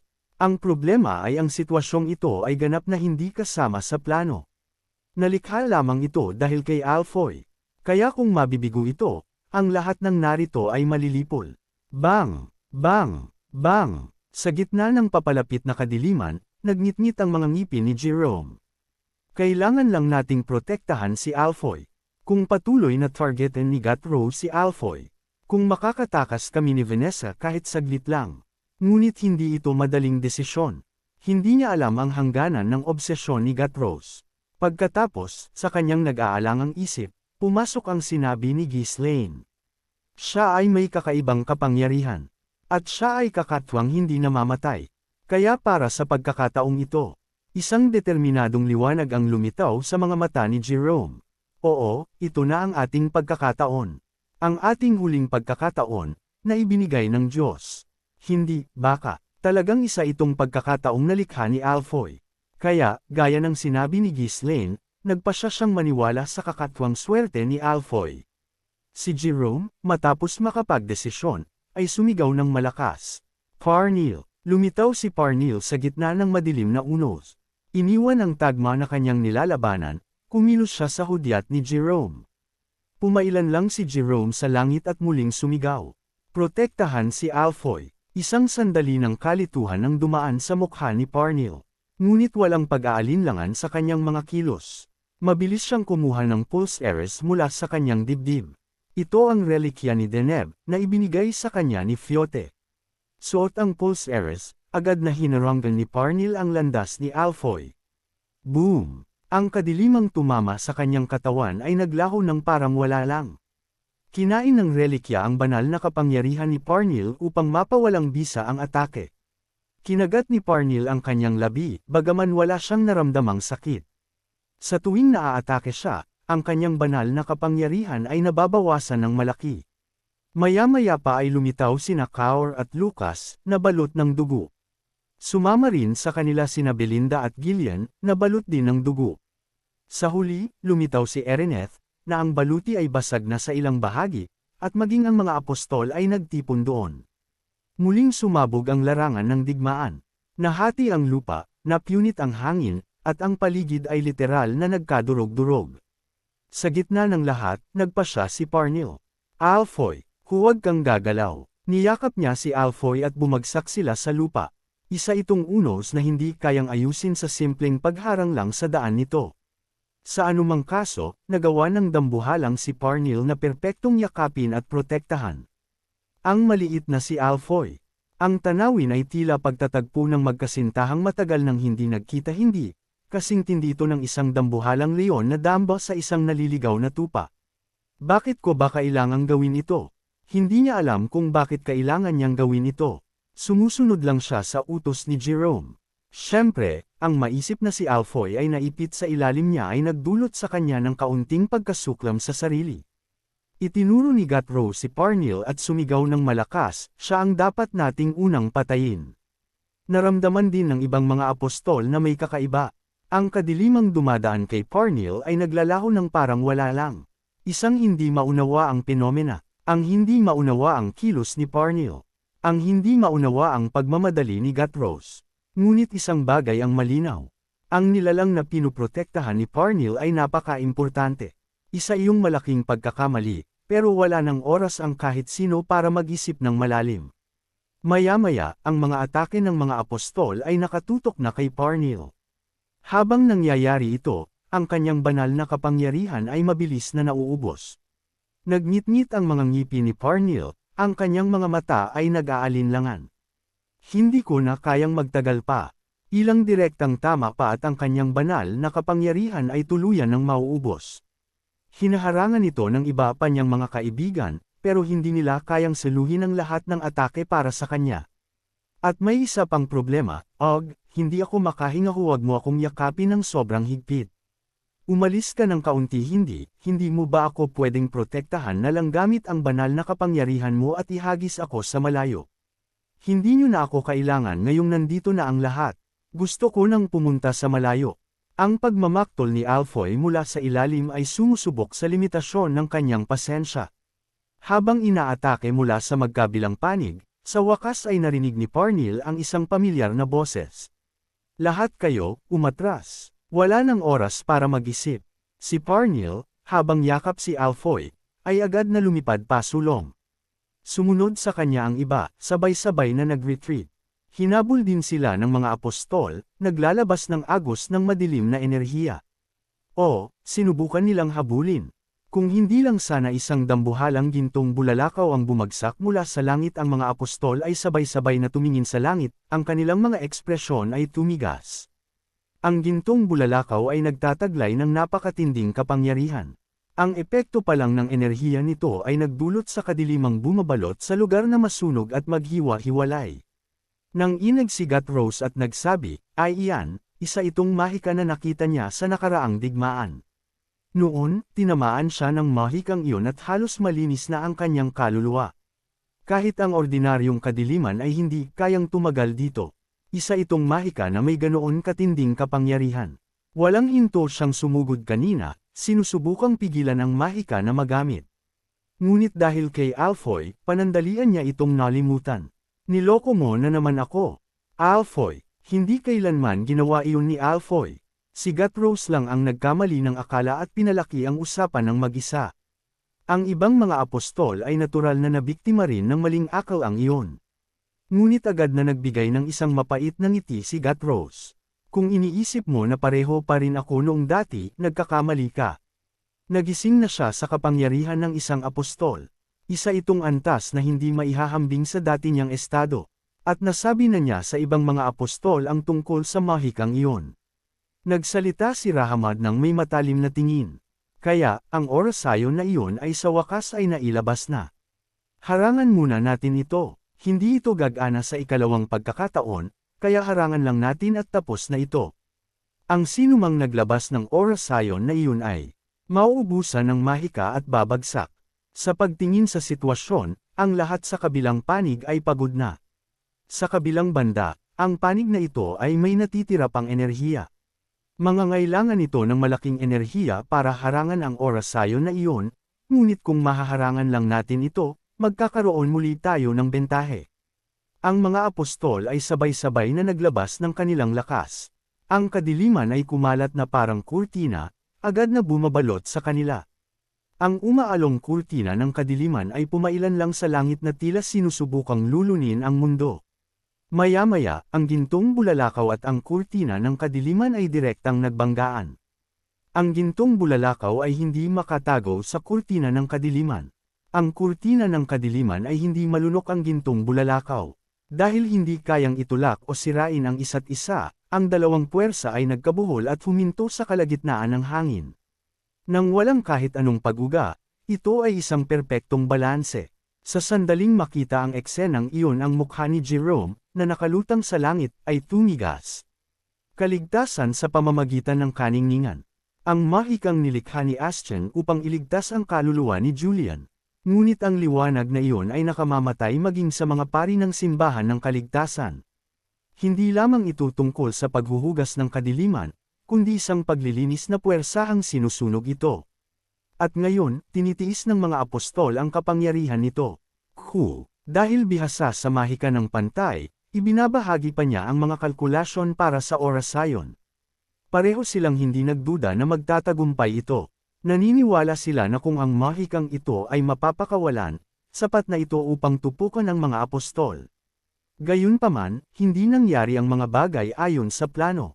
Nagsalita si Vanessa na may maputlang mukha. Jerome, anumang mas matagal pa ay mapanganib na. Hindi, kailangan natin siyang sugpuin sa anumang paraan. Ipinagpatuloy ni Jerome ang pagbigkas ng orasayon, habang bumubula ang dugo sa kanyang bibig. Ang dalawa ay naibuhos na ang lahat ng kanilang mahiwagang kapangyarihan dito. Magtagumpay man sila o mabaigo, hindi na sila makakalaban pa. Bukod dito, malamang na naubos na ni Parnell ang karamihan sa kanyang banal na kapangyarihan sa pagprotekta kay Alfoy. Malamang na nagamit na rin ng mga apostol ang malaking bahagi ng kanilang enerhiya, ngunit walang garantiya na mananalo sila sa kung ano ang natira. Sa makatuwid, kailangan nilang itaya ang kanilang mga buhay upang matiyak na magtatagumpay ang orasyong ito. Ginagawa nilang dalawa ang kanilang buong makakaya upang mapanatili ang orasayon. Kahit minsan lang, kailangan nilang sirain ang balanse ng kapangyarihan. Pagkatapos, agad nalalamunan ng mahika ang mga apostol. Ngunit hindi iyon kasing dali ng iniisip nila. Magtiis kayo, kaya nating itong lampasan. Sa sigaw ni Rahamad, nagngit-ngit ang mga ngipin ng mga apostol at pinakawalan ang lahat ng kanilang kadiliman. Iyon ang dahilan kung bakit naharangan nila ang mas pinatinding gintong bulalakaw. Sa gitna ng migting na tapatan, ang tingin ni Gathros ay nag-aalangan ng matindi. Hindi ito maaari, maging ang kapangyarihan natin ay hindi sila malupig. May tiwala siyang mahaharangan niya ang orasayon kahit pa mailabas ito. Dumating siya sa konklusyong iyon matapos maranasan ang orasyong iyon noong nakaraan. Ngunit ang isiping ang dalawang tao na hindi man lang umabot sa ninth circle ay makakagamit ng ganoong kapangyarihan. Mabagsik ang mahika, ngunit ang kanilang mahiwagang lakas ay pambihira rin. Malinaw na itinabi nila ito para sa sandaling ito. Pero kaya pa rin nating manalo. Ang ganoong kalakas na orasayon ay hindi mapapanatili ng matagal. Magtiis lang ng kaunti pa. Ang kanilang panig ay gumamit na ng napakalaking enerhiya, ngunit tiyak na babagsak. Ang dalawang wizard, pagkatapos, ang mga natitira ay maaaring patayin sa pamamagitan ng pinagsamang atake. Dala ang kaisipang iyon, patuloy na nagtiis ang mga apostol. Pinanood ni Erineth ang banggaan ng enerhiya ng may seryosong ekspresyon. Ang iba ay ganoon din. Kahit na gusto nilang tumulong, hindi sila makialam. Dararanas din sila ng parehong pinsala kung mapapasailalim sila sa impluwensya ng orasyong iyon. Sa katunayan, sinubukan ni Jerome na lipulin si Gathros at ang hukbo ng Atrode gamit ang orasyong iyon sa isang nakaraang digmaan. Sa sandaling iyon, noong ang lahat ay walang magawa, inihagis ni Parnell si Alfoy pabalik at sinabing, "Ako na ang pupunta. Ako ang pupunta at lilibangin sila. Isang sandali lang ang kakailanganin." Kung magagambala niya ang mga apostol kahit saglit lang, masisira ng liwanag ang balanse at lalamunan sila. Itataya nito ang kanyang buhay, ngunit handa siyang gawin ito upang iligtas ang mundo. Wow! Nagngit-ngit ang mga ngipin ni Parnell at humakbang pasulong, ngunit hinawakan ni Erineth ang kanyang braso. Kung pupunta ka, mamamatay ka bago ka pa man makalapit. Nasa akin ang pulse eres ng santo. Higit pa itong sapat upang makayanan ang kadilimang iyon. Hindi, mauubos ang iyong banal na kapangyarihan sa sandaling pumasok ka. Kinagat ni Parnell ang kanyang labi. Tama si Erineth, at gayon paman, wala nang ibang paraan. Sa sandaling iwinaksi niya ang braso nito at sinubukang sumulong, hinarangan ni Belinda at Gillian ang kanyang landas. Nagsalita si Belinda na may pagod na mukha. Kung mabaigo ang orasayon, kailangan nating lumaban para sa ating mga buhay sa anumang paraan. Kung gayon, kailangan natin ng kahit isa pang tao, ang kanyang basag na boses ay umalangaw sa buong larangan ng digmaan. Maaari tayong mamatay ng sabay-sabay. Sa mga salitang iyon, sa wakas ay huminto si Parnell. Kung mamamatay din naman sila, tama lang na tumaya sa may pinakamataas na posibilidad ng tagumpay. Ang lahat ay nakatingin sa larangan ng digmaan, maging ang paghinga ay maingat. Ang pagkainip at tensyon ay nakatutusok. Walang makakatulong. Sa ngayon, kailangang harapin ito nina Jerome at Vanessa ng mag-isa. Sa sandaling iyon, si Alfoy, na inihagis pabalik, ay dahan-daang tumayo. Ang lahat ay nakatutok sa harapan, walang pumapansin sa kanya. Dapat na tayong tumakbo ngayon. Naglalaho na ang unos. Ang lahat ng lakas ay nakatuon kina Jerome, Vanessa, at sa mga apostol. Malamang na humingi na siya ng pahintulot ng ilang beses. Magiging malinis ang pag-alis ng ganito. Habang dahan-daang umaatres si Alfoy, muling sumigaw ang kanyang instinkta. Hoy! Tingnan mo, mahika iyon. Bakit? Napakasikip nito ngayon. Perpektong balanse. Anong mayroon? Paano kung bigyan mo lang siya ng kaunting tulong? Magbabago ang balanse, hindi ba? Lahat ay gustong tumulong pero hindi nila kaya. Wala silang mahiwagang lakas. Pero ikaw, kaya mo. Kaunti lang ito, pero iyon ang mahalaga. Tama. Oo, sa wakas ay makakamit mo ang immortal na katanyagan. Bilang bayani na nagligtas sa mundo. Iyon na nga, nagningning ang mga mata ni Alfoy. Ang mahikang iyon ay kahanga-hanga kahit tingnan lang.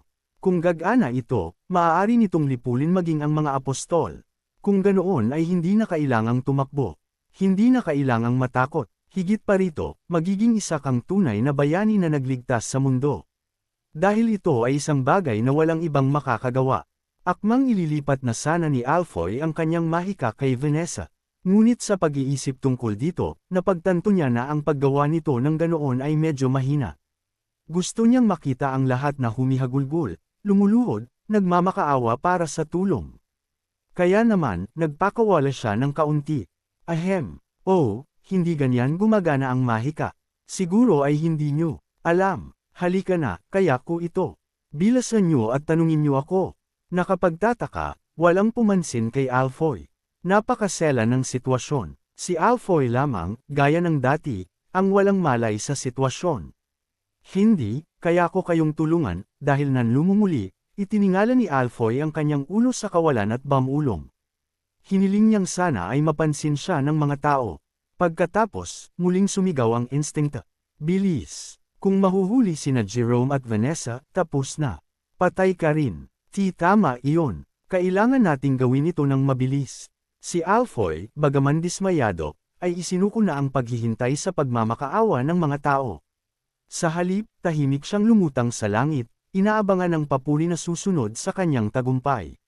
Sige na, tutulungan ko kayo, mga gunggong. Dapat nyo na akong tinanong noon pa. Sina Jerome at Vanessa ay sobrang nakatutok kaya hindi man lang nila napansin si Alfoy sa likuran nila. Ang natitirang bahagi ng grupo ay lumingon. Inakala nila na tumatakbo lang siya palayo, kaya hindi nila siya pinansin, ngunit ngayon ay naramdaman nila ang pagtaas ni Alfoy sa langit. Sumigaw si Belinda sa sindek. Hindi, Alfoy, ikaw nagunggong ka. Alam ng lahat na kayang maglipat ng mahika ni Alfoy. Sa kabila nito, hindi sila humingi ng tulong sa ilang kadahilanan. Una, hindi nila inakalang malaki ang maitutulong nito. Pangalawa, alam nilang mamamatay si Alfoy kung gagawin nila iyon. Pangatlo, hinding-hindi nila ito magagawa. Ang talakayan tungkol sa paglilipat ng mahika ay napagpasyahan na. Hindi maiiwasan na ang gayong mga pagsasaalang-alang ay gawin bago ang isang mahalagang labanan. Sa ngayon, tanging sina Jerome at Vanessa lamang, na nakauunawa sa istruktura, ang makakagamit ng mahikang ito. Kung may iba pang madadami, ang mahika ay mapipilipit at ang orasayon ay masisira. Iyon ang dahilan kung bakit hindi man lang sila nagdala ng anumang reserbang mga magician. Alam nilang hindi rin ito makakatulong ng malaki. Ngunit walang alam si Alfoy sa mga ito. Nanlaki ang kanyang mga mata at nagtanong, bakit? Ito na ang kanyang pagkakataon para maging bayani. Naiingit ba kayo na ako ang magiging bayani? Hindi alam ni Alfoy kung gaano kalakas na determinasyon ang kinakailangan ng aksyong ito. Kung gaano kalawak na kaalaman sa mahika ang ipinapalagay nito. At naitataya nito maging ang kanyang buhay. Inakala ko na kailangan ko lang magdagdag ng kaunting mahiwagang lakas gaya ng dati. Kaya naman, nang hindi nag-iisip, iniabot ko na ang aking kamay. Sa sandaling dumampi ang kamay ni Alfoy sa likod ni Vanessa. Sa isang napakalakas na pagsipsip, ang mahika at sigla ni Alfoy ay nahigop sa isang saglit. Natuyo si Alfoy sa isang iglap. Nagngit-ngit ang mga ngipin ni Vanessa, nararamdaman ang isa pang mahiwagang lakas na pumasok sa kanya. Instintibo niyang iwinaksi si Alfoy mula sa kanyang likuran. Kung nahuli siya kahit kaunti, talagang namatay na si Alfoy. Ligtas na nasalo ni Belinda si Alfoy habang ito ay nawawala ng malay. Ang problema ay ang nangyari pagkatapos. Bilang kabayaran sa pagliligtas kay Alfoy, ang konsentrasyon ni Vanessa ay panandaliang naputol. Hindi. Desperadong sinubukan ni Vanessa na kontrolin muli ang kanyang mahika. Ngunit hindi ito maaaring mangyari. Ang mahika ay hindi natinag kahit kaunti. Ang biglaang pagpasok ng banyagang mahika ay hindi maiiwasang makagambala sa daloy. Iyon ang dahilan kung bakit ang mahiwagang lakas ay kailangang kontrolin at muling ipamahagi ayon sa orasayon. Sa makatuwid, ang paglilipat ng mahika ay mabuti lamang para sa panandaliang pagpuno ng mahiwagang lakas sa mga desperadong sitwasyon, at maging iyon ay mabuhay. Higit pa rito, ang mahikang ito ay hindi magagamit sa pamamagitan ng biglaang pagtanggap ng isa pang mahiwagang lakas sa ganoong paraan. Ito ay dahil ito ay isang tunay na ninth circle na mahika, komplikado at nangangailangan ng walang kamali-maling pagsasagawa. Gayunpaman, ang mahika ni Alfoy ay damaloy ng natural, na tila ba dati pa itong naroon. Paanong nangyari ito? Panandaliang nalito si Vanessa sa imposibleng penomenong ito. Matapos suriin ang mahika ni Alfoy, sa wakas ay naunawaan na niya ang dahilan. Walang mga dumi kahit kaunti. Ang mahika ng isang wizard, gaya ng enerhiya ng kalikasan, ay hindi maaaring maging perpektong dalisay. Ito ay dahil sila ay nag-aaral at nag-eeksperimento, naghahanap ng iba't ibang paraan upang lumago. Ito ay hindi maiiwasan at natural. Habang naiipon ang mahika, ang iba't ibang katangian ay hindi maiiwasang bahagyang maghalo. Sa makatuwid, ang anumang mahika ay nangangailangan ng proseso ng pagpino at pagkontrol. Gayunpaman, ang mahika ni Alfoy ay walang ganoong mga dumi. Ito ang mismong esensya ng kalinisan. Alam niyang dalisay ang mahika ni Alfoy, ngunit hindi niya inakalang magiging ganito ito katindi. Kasabay nito, napagtanto ni Vanessa ang isa pang katotohanan. Hindi siya lumago kahit kaunti. Hindi nag-aaral si Alfoy. Hindi siya gumawa ng anumang pagsisikap upang maging mas malakas. Maliban sa mahiwagang lakas na naipon niya ng saglit noong panahon niya sa low circle, ang tanging nasipsip niya ay ang Dragon Heart. At hindi niya ito pinalago o hinaluan. Ginamit lamang niya ng masigasig ang mahikang mayroon siya, na idinaragdag dito.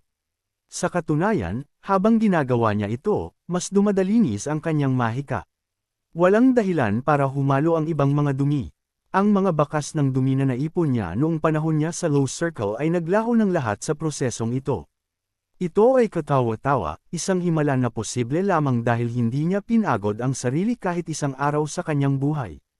Siya ay tunay na isang lalaki na ang isipan ay kasing dalinis ng kanyang mahiwagang lakas.